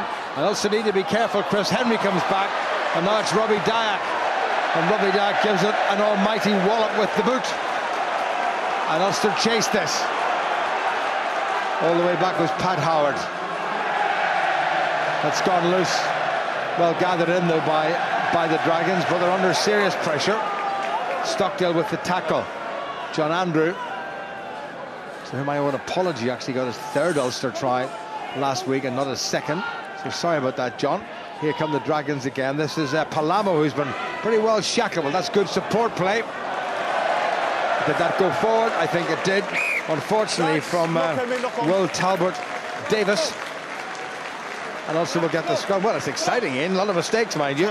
It is, and that's a great scramble tackle by Nick Timoney again. They're working hard off the ball, and that'll be as pleasing to Les and the coaching staff as the tries, is the enthusiasm of the team to make the tackles, to work for each other. Despite the game, the result being out of question, they're still working hard for each other. And you see a couple of players down with cramp, and it's obviously quite a quick game, and so early in the season, a few guys making their first starts. Great run by Mayer. What a fine piece of covering there by Robbie Dyack. And he probably sensibly kicked, though. He had men outside him. The Dragons had plenty of strength in depth. In the middle there, the familiar figure of Bernard Jackman, former Irish international hooker, a number of years in France with Grenoble. And decided to throw in his lot with what's now the Pro 14. That's a bit of cramp there for Carl Meyer, the 26-year-old. Almost 60 games now for the Dragons. Had a season or two with Ebba Vale, to whom he helped. For him, he helped win the Swallow Cup a couple of years ago. Seems to be fine. Andrew Ward. Evening, Jim. Yeah, also just a bit guilty of sort of switching off a little bit defensively, losing a little bit of shape. So they just got to be conscious. We talked about it at the halftime program there, where they feel we just need to keep pressing against this side here and not to get too loose and just keep playing rugby. So hopefully they can continue that vein and shut them out. But the Dragons are starting to play some rugby as well, which is good. Another young man who's made an impression this season so far, Matthew Ray, poised to come on. No sign of Ian Henderson. Penalty against Dragons in the scrum going down as Ulster put the squeeze on. And it was the replacement loosehead prop who's not particularly happy with that. I think Phil Price annoyed with the official on this side, the assistant referee Ian Davis. There is Rob Little. Good to see him back in an Ulster jersey again. Started off like a meteor last year, and then injury took its toll. It's great to see. He scored a couple of tries, you said, against Dragons, then another good score off the wing against Munster. Playing tonight at fullback, so he just shows he's a very good footballer, a very good goal kicker, both off the tee, and then he's obviously a good kicker out of hand, and a very talented footballer. So hopefully he gets a bit of game time tonight with plenty of ball in hand. Brett Herron, I think, is going to come on as well. Referee is going to allow the replacements to come on, so off goes Darren Cave, and on comes Brett Herron, who will slot into inside centre, where he's particularly happy. Former England under-18 international, hasn't had much game time. No, he's going to outside half, and Peter Nelson's going to full back. There's a wee bit of rejiggling there, and Tommy Bowe, I think, has been given a roving commissioner. So where is Tommy going to go? Inside centre, maybe. This is going to be fun and games. Won by Ulster. Marshall does well. McCluskey. Oh, beautiful to Tommy Bowe. What a clever piece of play by McCluskey, who's in sparkling form this season. And here come the Ulster pack again, trying to set this up for Marshall. Good call by Herron to switch it. Bowe. They've given him no room whatsoever. He's had to make his own room. You couldn't quite hold. White into a black player, then off black. Knocked forward by Ulster, then came off a Dragons' hands. Scrum to the Dragons. 13 minutes played in the second half. 45-13. That was a lovely starter play off the line out with just Stuart McCluskey carrying it up, but whereas perhaps in the past he might just have tucked under his arm, he got the hands free and offloaded to Tommy Bowe. But the thing that was so good about that was the ruck was then clean with one person by Robert Little, whereas in the past Ulster might have been everybody has to clear with three rucks. That's just undefendable, that offload. But you see Robert Little clears out himself and Paul Marshall gets rid of it instead of just counting the ruck numbers, which they might have done in the past. So they're playing heads up and not worrying too much about certain structures at times. Matthew Ray has indeed come on. Clive Ross has gone off, so Matthew Ray has featured in 4 games in a row for Ulster this season. He has emerged from comparative obscurity. 2 more boys from Ballymena Academy there in the front row, John Andrew and Andy Warwick, and there's 3 Ballymena Academy boys in this Ulster pack. Replacement scrum half, Dane Blacker, has come on for the Dragons. They will have a go. Meyer well tackled. And I think Paul Marshall got a bang in the face there, and he's holding his head. I think there's a bit of blood there. Dave Shanahan might well have to come on. Here come the Dragons again, trying to salvage something from this. It's a good pick-up and drive by the Newport-based side. Blacker gets it away. Timoney makes a very good tackle. Switch, Meyer looking to create a little bit of width out wide. Henry does enough to stop the advancing Dragons attack. It's nicely away by Angus O'Brien. Threatened Palamo. Release! Blacker again. And again it's O'Brien, and he gets it out to Will Talbot Davis. And Ulster's defence on the far side is very good. And Paul Marshall's going to leave the field. I think he's got a rather nasty cut. He may well have caught a stud as he put in a very good tackle. Gareth Robinson helping him off. Michael Webb will come over. Marshall against somebody about 3 times the size. Ooh, and he did catch a stray, but nothing nasty in it other than the actual outcome. But he did get caught very badly.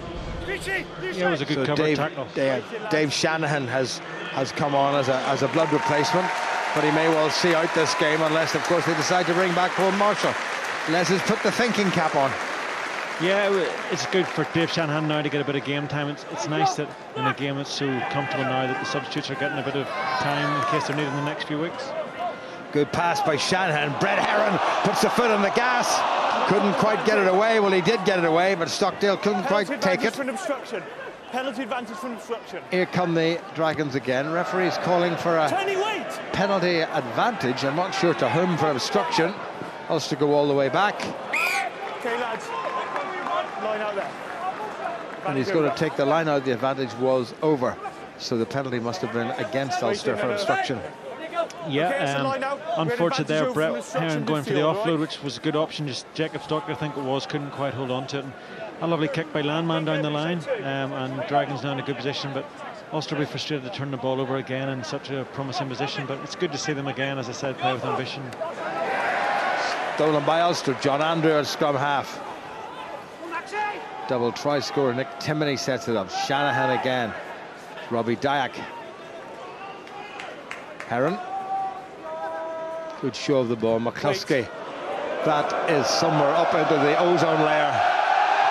Well taken by Carl Meyer, seemingly recovered from his cramp. Gets away from Peter Nelson. Foot on the gas. He's got a little bit of support here. Well, he took it on maybe at least a pace or two too much. But here they come again. This is the replacement back row forward. Greg Ends. And there's a break, and there's a gap, and there's a try. And the Dragons, well, not quite back in this game, but they've salvaged something from it. Ulster's defence just starting to open up a little bit. And all the way through went replacement scrum half Dane Blacker. Yeah, they'll be very disappointed with that. A high up and under by Stuart McCluskey, maybe slightly too far to give Carl Meyer an opportunity to counter-attack, and the chase line a little bit fractured. He puts a foot down. Good tackle by Brett Herron to slow it down, and just disappointing. The ball squirted out, and he nicked in between Rodney Ayew and Dave Shanahan. So be frustrating again for Les and the other coaches that they managed just to concede another try. But I think overall tonight, stay positive. With a few changes, these mistakes happen. You see players crumping up. So it's a difficult night now at this stage of the game for guys who haven't had much game time yet this year. Well taken by replacement scrum half Dane Blacker, who's on loan from the Cardiff Blues, and right between the posts by Angus O'Brien, who can play in the outside half position. So 45-18, and the biggest cheer of the evening we're about to get, and indeed are getting, because on for his first appearance since he toured with the British and Irish Lions in New Zealand earlier on this summer is Ian Henderson, simply champing at the bit to get back to playing rugby. Oh, it's great to have Ian Henderson back in the pitch here. A quality player who had a good tour.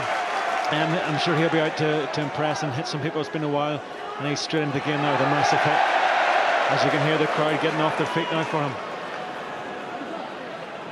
Back to O'Brien. He's found a pretty decent touch.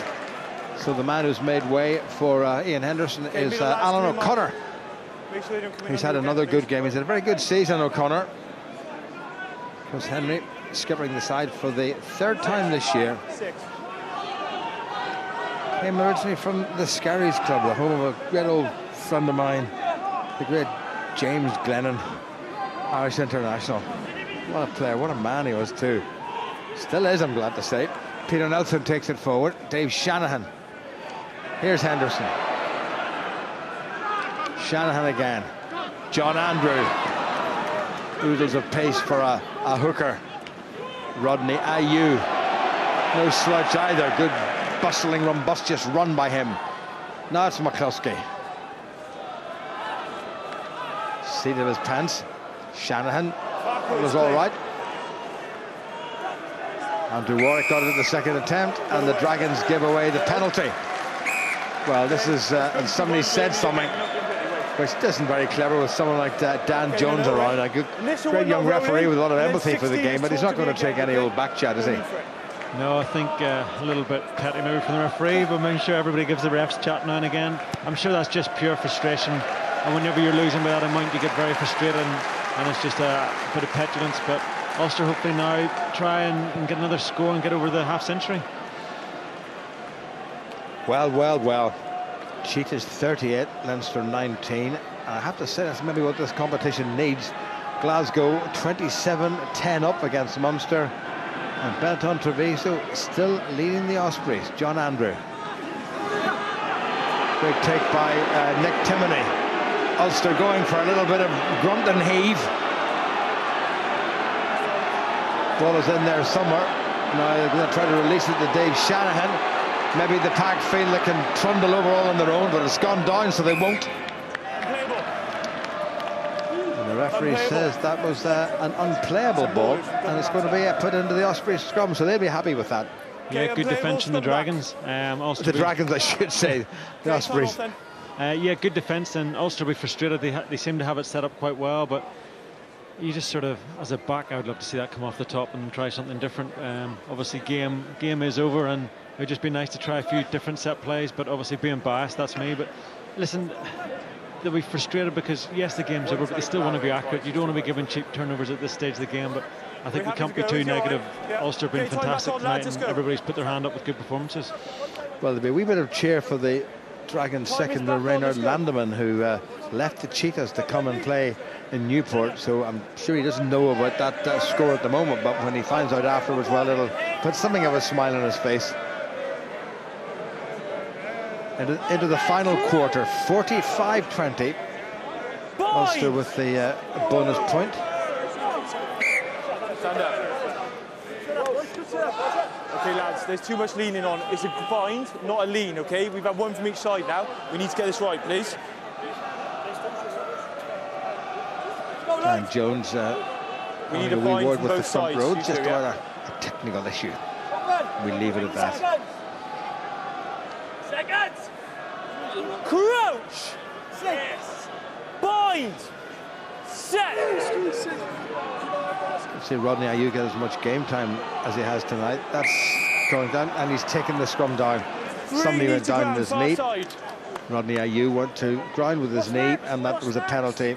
And he's starting to puff a little bit. Maybe we'll see Vaughan Herbst coming back on again to finish this game. Bit of a disappointment. Looks about 12 years old now that he's taken all the whiskers off, Rodney. He does, but I think Rodney's played very well tonight. Obviously, set piece has gone pretty well for Ulster before that scrum, but in the loose, he's carried very, very well, and he's put in some massive hits. So it's good to see if they can get Rodney Ayew fit. He'll be a massive weapon this year. Well, they certainly need it with a lot of hard games to come in Europe, of course, round the corner. Stolen by Ulster. John Andrew. Nick Timoney. Dave Shanahan. Robbie Dyack over the 22. Way quickly by Shanahan. Heron. There's McCluskey. Jiggled it and managed to get it away. Dear knows how. Peter Nelson looking for his second try of the evening. Still plenty of time. Shanahan. Chris Henry. A little show and then a drive. Good leg action. No hands, let go! Advantage. Ulster have got the penalty. Dragons advantage. again infringing at the breakdown. Dragons have given away a lot of penalties. Dave Shanahan takes it quickly and he gets over. And Shanahan gets his first try for Ulster on the former Ireland under-20 international who joined the Ulster Academy from Leinster. Nips over a la Paul Marshall, and the wee fellow will be delighted with that. Yeah, great score by Dave Shanahan. Just all night Ulster been looking to take the quick tap penalties. It's a good carry by Chris Henry there, and unfortunate for Dragons there to give away the penalty, Ollie Griffiths, but Shanahan showing good awareness, and he'll be pleased with that. It all came from a great turnover at the line out by Matthew Ray, and also just put on the pressure and lifted the tempo, and it's just off each carry there's 2 or 3 options, which is making it difficult for the Dragons defence to put in a good solid hit. I think he's got a wee bit of tape around some of those fingers there just to make the passing of the ball on a dampish night that little bit easier. I think we can be rest assured that it's not artificial nails. But Heron looking for, if I'm not mistaken, his first Ulster points. Nice little chip right between the posts. So 52-20 the score, and let's bring in once again Stephen Ferris, who I don't think has gone for coffee. No, not this time, Jim.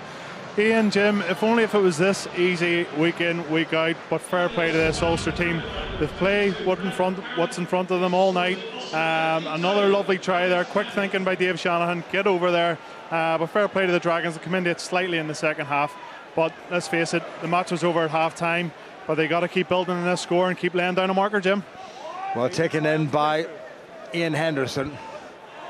Robbie Dyack, who's had a very good game.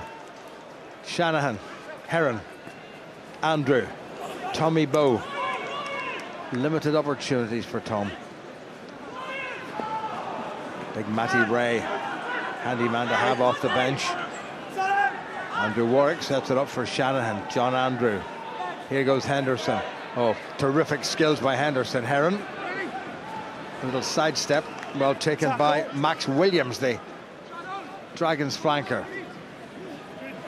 Back inside McCluskey. Also just need to be patient here. Here's Heron. He's looked imposing since he's been on. Nick Timoney. He's not on the ball. Extra man or two here. IU needs to give it, and he does give it. And it's back inside to Matty Ray. Rob Little. Shanahan again, good continuity by the men in white. Here's Henderson. Stay there, tackler. Nicely presented. Heron, Nelson. Dyack gets away from the first tackler. Well presented by the Irish international. He's on it, he's letting play it. But he held on to it just that fraction too long. I think the referee being a wee bit generous there to the Dragons. Yeah, I think that was Ollie Griffiths again. He's been a threat all night. He's actually worked very hard in the Dragons in defence. Has been unfortunate to get a couple of turnovers. And Palamo also been quite physical in defence, but Ulster just working side to side and looking very threatening at times. And wouldn't be surprised to see a couple more tries in this last 15 minutes. Dragons about to make another replacement. Young Joe Davis, just 21 years of age, coming on, I think, for Reynard Landman, who's grafted away mightily all night. Not the biggest second row forward in the world, but he's a pretty hefty unit. Just about 14 minutes remaining, and Ulster with the bonus point in the bag. And good sides show a ruthless streak and would put teams like the Dragons away at this point. Yeah, I mean, it's something, excuse me, we've been critical and sort of some of the guys in the studio as well, but Ulster not finishing off the weaker teams in the past. And I think this isn't a bad Dragons team either, and they've regularly caused Ulster trouble in the past, so it's been very clinical and very efficient. It's been very positive. And Ulster using an awful lot of hitherto untried combinations, which sometimes doesn't help. Ollie Griffiths, the Dragons skipper, doing his very best. Angus O'Brien. Great tackle by Tommy Bowe. That's gone loose. That second one is a knock on. Knocked forward by the Dragons. Ulster will get the scum with 13 minutes remaining. Yeah, it's been good enthusiasm to get off the line there by Ian Henderson. And as I said earlier, despite the game sort of being over by half-time, the Ulster enthusiasm in defence, that's often a sign of how hard a team wants to win and how good the team spirit is, how much they want to work for each other. And you just see that there's a real ruthlessness about this team. A lot of these guys know this is their sort of one chance to really impress before some of the bigger names come back, and it's to be whether or not they'll be involved in the 23 in the European games or not. Crouch! Mind! Set! Timoney gets down, and Ulster penalises the scrum yet again for an early shove taken quickly by the Dragons. This is Angus O'Brien. Here goes Griffith. He's had a great personal battle with Chris Henry. Play on, says the referee, and Henry, look at that. Ooh, that was a wee bit on the dangerous side by Joe Davis, the replacement. We just flew in there, no arms, and clattered into Chris Henry's back, but the referee, Dan Jones, has given the scrum to the Dragons. Chris Henry's been very prominent tonight again around the breakdown. I think whenever the Ulster pack have been very physical in defence, Robbie Dark, Alan O'Connor early doors, and Chris has managed to get in there and slow the ball down and spoil. And it's sort of again the unseen work that makes it difficult for the Dragons to play. And I think Ulster's pack in general, big hits all round, and it's just the work that's been very impressive tonight. And it's a physicality that perhaps has been missing in the past, has been there in spades. Ollie Griffiths, the Dragons skipper, has got himself cut, so they will be allowed to bring somebody else on because it's a cut. And they're bringing back on, he thought his night was over. Reynard Landman was sitting down contemplating a pint, or maybe reflecting on the Cheetahs' victory over Leinster, and he spun himself back on again, and he doesn't look all that terribly pleased. No, it can't be easy going straight back into a scrum either. As you said, you'll cool down, feet up, ready just to chill out and go home, but I'm sure he'll go back in there and throw it about a bit for the last 15. And they put him on the blind side of the flank, I have a feeling. Big hefty Dragons pack. Ulster have got the better of them there. That's a very well timed Ulster shove. Now Shanahan, Heron decides to kick. He's put a nice bit of weight on that. Mayer's legging it and sensibly lets it go into touch. But what a very good kick from Brett Heron, who's had a very impressive little cameo this evening. He has, he's come on and been very dominant, and that's a lovely kick. And a bit like Peter Nelson's at the end of the first or start of the second half, just turning the Dragons' defence and putting their line out under pressure now. And from this, Ulster should hopefully get a good attacking line out in a few minutes. Ulster will want to challenge this one. Henderson in the middle of everything. Nicely away by Dane Blacker, the scorer of the Dragons' second try. This is Angus O'Brien. Here goes the American. That's gone loose. Chance now for Ulster. That's a hack on. Stockdale's going to get another one. Oh, he's nailed it. Well, it's all about taking your chances. And Christmas has come in September, not just a couple of weeks ago or last week, but this week for Jacob Stockdale. A second try this evening for him. Again, he's just pushing through the line, chasing lost causes, and it just shows the benefit of Brett Heron kicking in the corner and forcing teams to try and attack from deep. And you see him coming up laughing that that's a second cheap try tonight, but at the end of the season nobody will care whenever he's top try scorer, hopefully for Ulster. Well, I thought I heard Dan Jones say something about maybe just checking the grounding, but everything seems to be okay, and he's walking across underneath the posts, and his assistants are coming up, but they are actually going to have another look at this. He's coming over to the big screen on the near side of the field. There was that. It was a good team tackle there by Tommy Bowe and by Stuart McCluskey. The ball went loose. Stockdale hacked it on with his left foot, and well, that looks like a try to me. He got the hands down, he got the body down as well. Did he slap it? Let's see if the grounding was all right. It's not going to affect the outcome of this game, so it's not that crucial, but Stockdale would love to have nabbed a second, I don't know, in terms somewhat jammy try, but he worked hard to get it, and he probably deserved it. Oh, what's wrong with that? Deary me, that's a good try in. Yeah, I think there's no reason why he can't give it. I think he was maybe looking to see if Tommy Bowe had knocked it on, but I think he's going to give it. Yeah, and the TMO, John Mason from Wales, said he's quite happy that it is a try, and maybe Dan Jones didn't hear him. Ian, let's go again. Have a look at it, okay? See if it's clear and obvious. If it's not clear and obvious, we'll go for the try, okay? Just play it one more time. Yeah, we're going to go back to it now, man. Yeah, the crowd are going to have another look at it. This is how the whole thing started. Paloma couldn't get away from Bow and McCluskey. The ball was backward. Okay, Mace.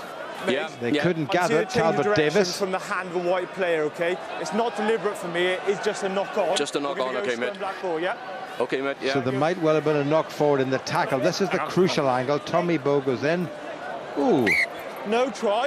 Oh dear, well that try hasn't been given because of a knock forward in an early incident. You're allowed to go back a couple of phases, and they say it was a knock forward by either Tommy Bow or by the direction of the ball has changed. Stuart McCluskey. Touching his hand, okay. So the direction of the ball seemed to change had it been just a knock backward by the Dragons centre, threatened Palomo. So Ulster knocked it forward, and the crowd are booing. Can you imagine if that had been a game-winning decision? Oh no, I'm sure Jack was pretty disappointed with that, but you could just see the flight of the ball change very slightly after Tommy tipped it. But good pressure in defence by Ulster again, just unfortunate not to get the cheap try. And I think that's the good pressure that Ulster put on Dragons all night, and they'll be looking to sort of copy this blueprint again in the future weeks coming forward.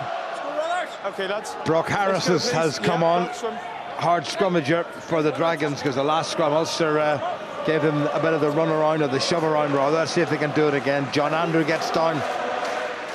There's two props ready for the fray. Just over 10 minutes remaining.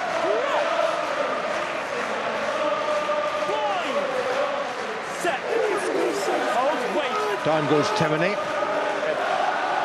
In goes Dane Blacker with the ball. Great squeeze by Ulster. What a good scrum. And they get the penalty. Thoroughly deserved.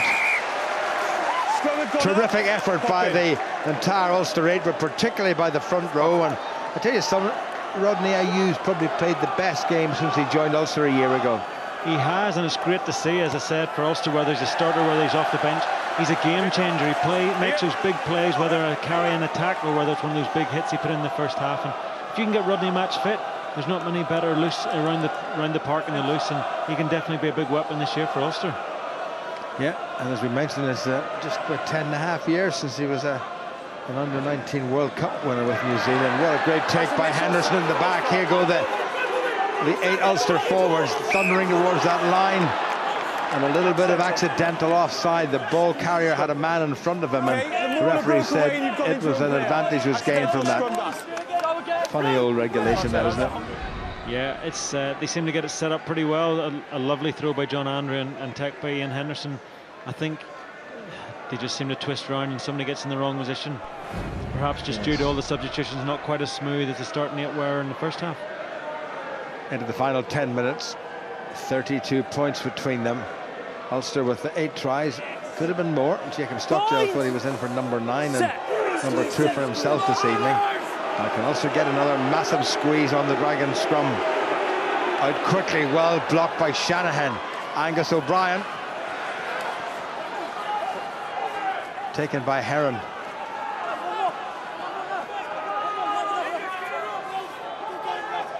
Joe Davis goes to ground. Dragons forced to kick for touch. And that's not a bad kick to touch. Taken quickly, or taken well by Stockdale. Annie thought about the quick throw, and that was just a bit of old codology there. Yeah, I think he's been enjoying himself tonight. The backs have had plenty of chance to attack. It's gone a little bit quiet this last 5 minutes or so. They turned the ball over a few times a bit loosely, but I think if they can just try and put a few set pieces together here, maybe see a nice new play and see, but you just see how they're manipulating the starter, who's first receiver. That wasn't so good. Kick and chase now. I don't know that Dave Shanahan has got the legs. It's all about control, and he's got back. Now that's offside. Dave Shanahan played the ball, and the retreating John Andrew played the ball, and the Dragons have taken it quickly. Referee, I'm sure, still playing advantage, but they did take the quick penalty tap. So the Dragons are going to have to score from here. Pick up and drive by tight head Lloyd Fairbrother, who had 10 minutes in the bin in the first half. Dragons looking to come back yet again and salvage a wee bit of something from this, albeit in the pride department. Brock Harris presents it quite beautifully. Use it! Dane Blacker told to use it. And he leaves it behind for some of the heavier grade. Matthew Screech, who's been on from the start. Now it's Blacker. Not sure that was meant to be too, but it's worked out very handily for the Dragons. And Pat Howard, who scored a year ago on this fixture, gets across the line, and the referee's going to have to check this as well to see if it wasn't forward. But Pat Howard thinks he's got the Dragons try. Yeah, the Dragons aren't running back too quickly. It looked like he tried to throw the pass to Angus O'Brien, I think it was. It just slipped out of his hand. So it's a bit frustrating to have lost the line out, but we'll see here as he goes to pass it, he doesn't have it under control. And oh, nice dummy if it's allowed, but I think that's just slid forward slightly. I think that's gone forward. If it's flat, then it's fine. If it's forward, it's not. Did that go forward? Well, it was very close, and the TMO, John Mason, will have to adjudicate yet again. So there's the rule of your hands going backwards, so whether or not he gets away with it. Yeah, I agree with that, mate. Yeah, no problem. No tries come out of front of his hands. The ball has gone forward. So, having denied Ulster a try up at the far end, John Mason and Dan Jones have conspired to deny the Dragons a try at the Ulster end. Yeah, it was from the turnover line-out, you saw how hungry Ulster were for defence. After the hack through, Dave Shanahan got back onto it, and all the Ulster players were swarming around it, obviously an offside, but the scramble defence then after the quick tap just shows great enthusiasm and shows the hunger for all those players, which could easily at this scoreline not be there. Clock has stopped with just over 7 minutes remaining. Ulster leading by 52 points to 20, and they've now got the scrum underneath their own post. I think this is one of those very rare occasions that they've been inside their own 22 in the second half.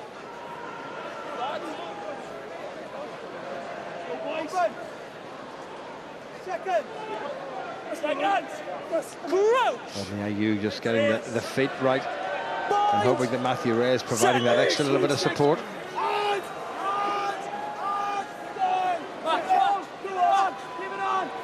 Good squeeze by Ulster. That's going sideways, and both of you popped up exactly the same time. Okay, no offense. Dan Jones would like him to do it again. Both popped up at the same time. Ulster have used all the replacements. Fian Herb's just made a little cameo in the first half when Rodney Ayew was getting some attention to a head wound, and we hope that Paul Marshall is okay. No sign of him coming back. It looked rather nasty, but I'm sure a stitch or two or three or four will sort it all out. Don't know if he's come back out to sit on the Ulster bench or not. We'll get a wee shot in a second or two, I'm sure. Shanahan now. 9 in.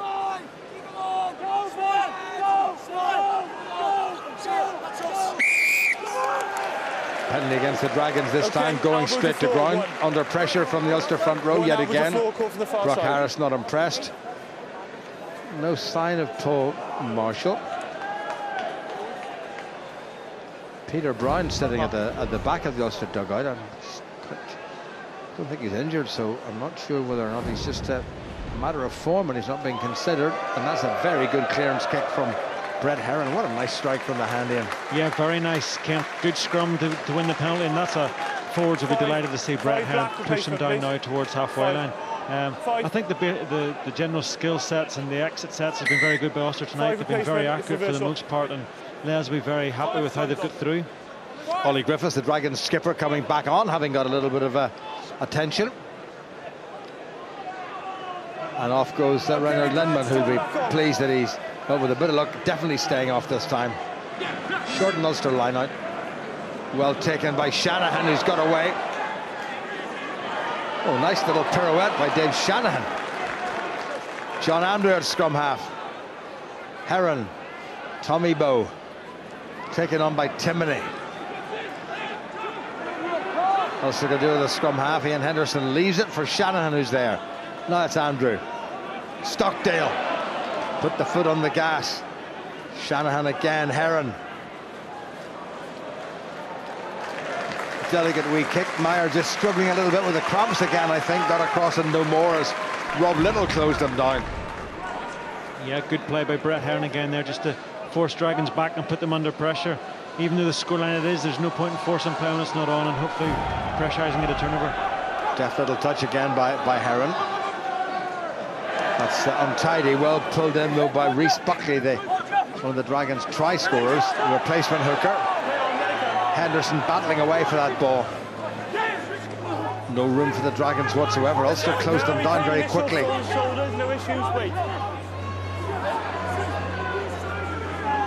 Ulster making life difficult for the visitors. No, it's not available, waiting. Use it. That's going to be an Ulster line-out well away by the Dragons, and the replacement scrum half, Dane Blacker. Well, we have just about 4 minutes remaining. Job done for Ulster. Might have been even more impressive in terms of the scoreline, but they won't be unhappy with this performance, Ian. No, absolutely not. I mean, it's quite difficult to stay switched on for the full 80 once you know the game's over at half-time, but they've been very clinical second half, and the subs have all come on and made a good impact.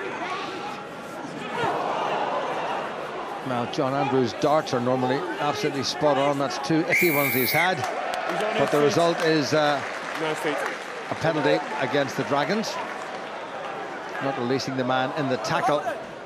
Chris Henry, I'm sure, will opt for a kick to the corner by Brett Heron. Yeah, if he can strike it like the last one, he put it close. That last line, it seemed like somebody missed the lift.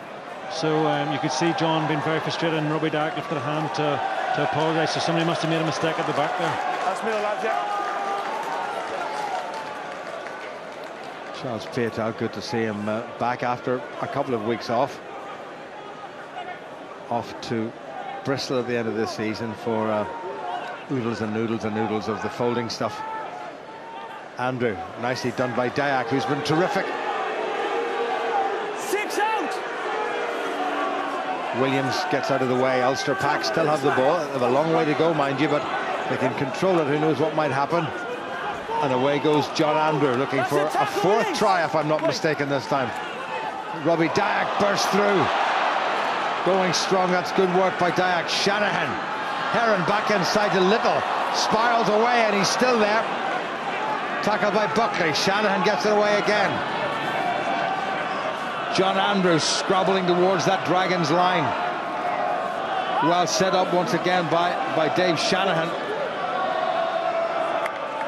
Rodney Ayew looking for his very first Ulster try, and he's not that far away. Selflessly leaves it behind him. Henderson for the line. Advantage, release once. Advantage, not going in contact. Scrum advantage. Ulster spilled it forward, so Dragons get the advantage. The referee's playing advantage. A minute and a half to go. It's a bit naughty there by Rhys Buckley, stamping on a hand. But it's going to be a Dragons scrum, but if Ulster could get the squeeze on, they could disrupt this. Yeah, they'll be disappointed if knocked it on now. I think Chris Henry is trying to claim for a try with the ball over the line. But yeah, they'll go hard at this scrum, and I hope they get a turnover and finish the night off nicely with a nice 7-pointer.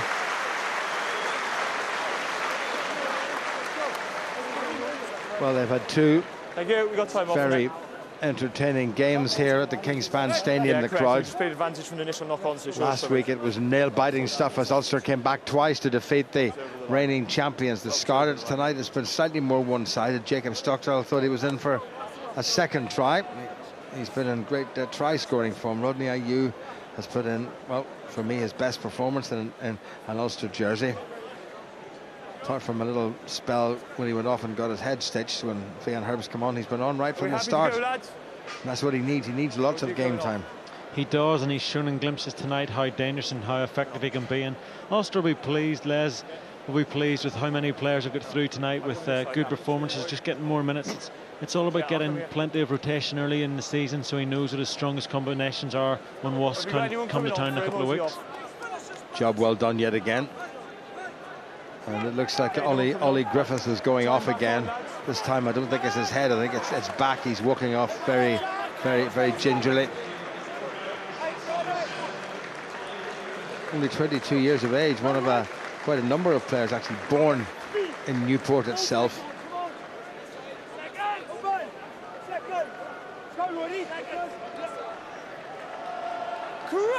Last minute.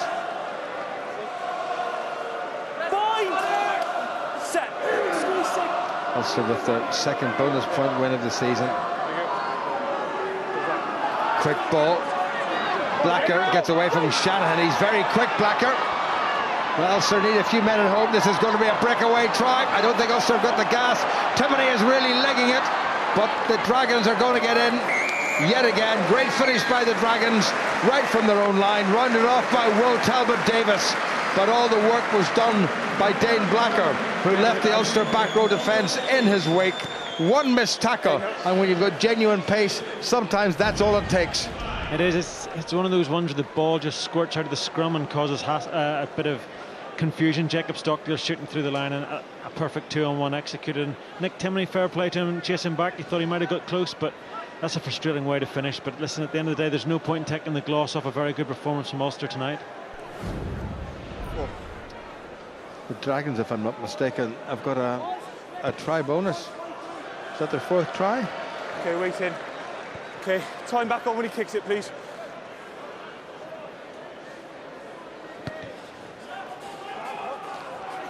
They decided not to go for the restart by Brett Heron. Good tackle by Andrew Warwick.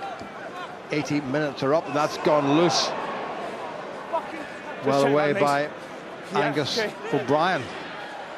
Dragons looking for another breakaway try, perhaps. No conversion because it wasn't taken. Matthew Screech has done well. O'Brien. Okay. Spilled forward. Time off, we've got a foul play check. Referee going to check for a bit of foul play. I'm not quite sure what that's about, Ian. I think it was Rodney Ayew potentially hit somebody a little bit late as they passed. One of those ones in slow motion will look bad, but at the time it no problem, didn't seem to be something that was a major issue. And sort of 81 minutes in the clock, you sort of just like to think you might just blow it up.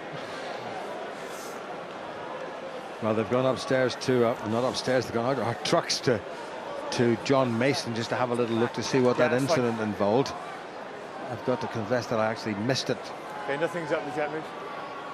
Ian Davis has come in to put in his Tavern's Here we go. That was the ball there. That was Screech. Oh. Well, the ball was long gone, and there was an unprotected back and ribs there, and you know. Yeah. Okay. I think that's going to incur the wrath of the referee. Yeah, you got him, mate. Yeah. Yeah, I think. Okay, where's the mark? We're going to I'm hear going what to he go says for yellow here. card because it's unprotected and it's the shoulder leading. For Ulster, okay. it's a bit of a cheap one. It's going to be a penalty leading at the very least. He's unprotected on his back. It's 10 minutes, okay? No, he's getting. It's only a yellow card, but it was an unprotected back, and now you didn't actually need to do that. He's played very well, and that was just a little bit of over enthusiasm. So they take no part in this because the game is just about over anyway. And the Dragons, of course, they can kick the touch and then take the line out now, which they wouldn't have been able to do up until this season. So it has been nicely struck by Angus O'Brien, and the clock goes on. So Ayew, who's been a good boy and now a bad boy. He puts a little bit of a dampener on his night, but I think he's been very good tonight. Performed very well amongst others, and yeah, it's frustrating. It's just the lack of discipline that Ulster complain about so often. Won by Williams, but untidy ball to Dane Blacker, who set up the Dragons' most recent try.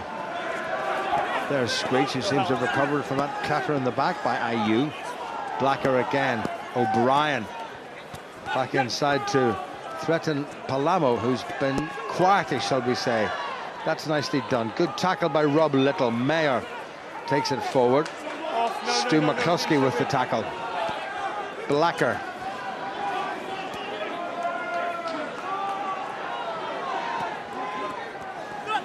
O'Brien gets through. This is good stuff by the Dragons. That's gone forward. Referee playing advantage. Here goes Shanahan. He's got a load of pace. Shanahan needs a bit of help. He's got it. And that was forward. He just did a little half-turn, or half-turn too many. And the ball went forward. The crowd thought Ulster were going to get in again. In some ways a great night for Ulster. In some ways a frustrating night, and that the scoreline could have been even more impressive. But Les Kiss will be very happy, I'm sure, Ian, with that bonus point victory. He will, as you say, potentially more points, but at the end of the day, all they can get is 5 points for the match. So Les will be very pleased. If you had offered him this before kick-off, he would have taken it. No more injuries by the looks of it, and a lot of guys with vital game time. I think the impressive thing for me was the forward play of Robbie Dark, Rodney Ayew, Nick Timoney, and the backs McCluskey and Charles Piatow.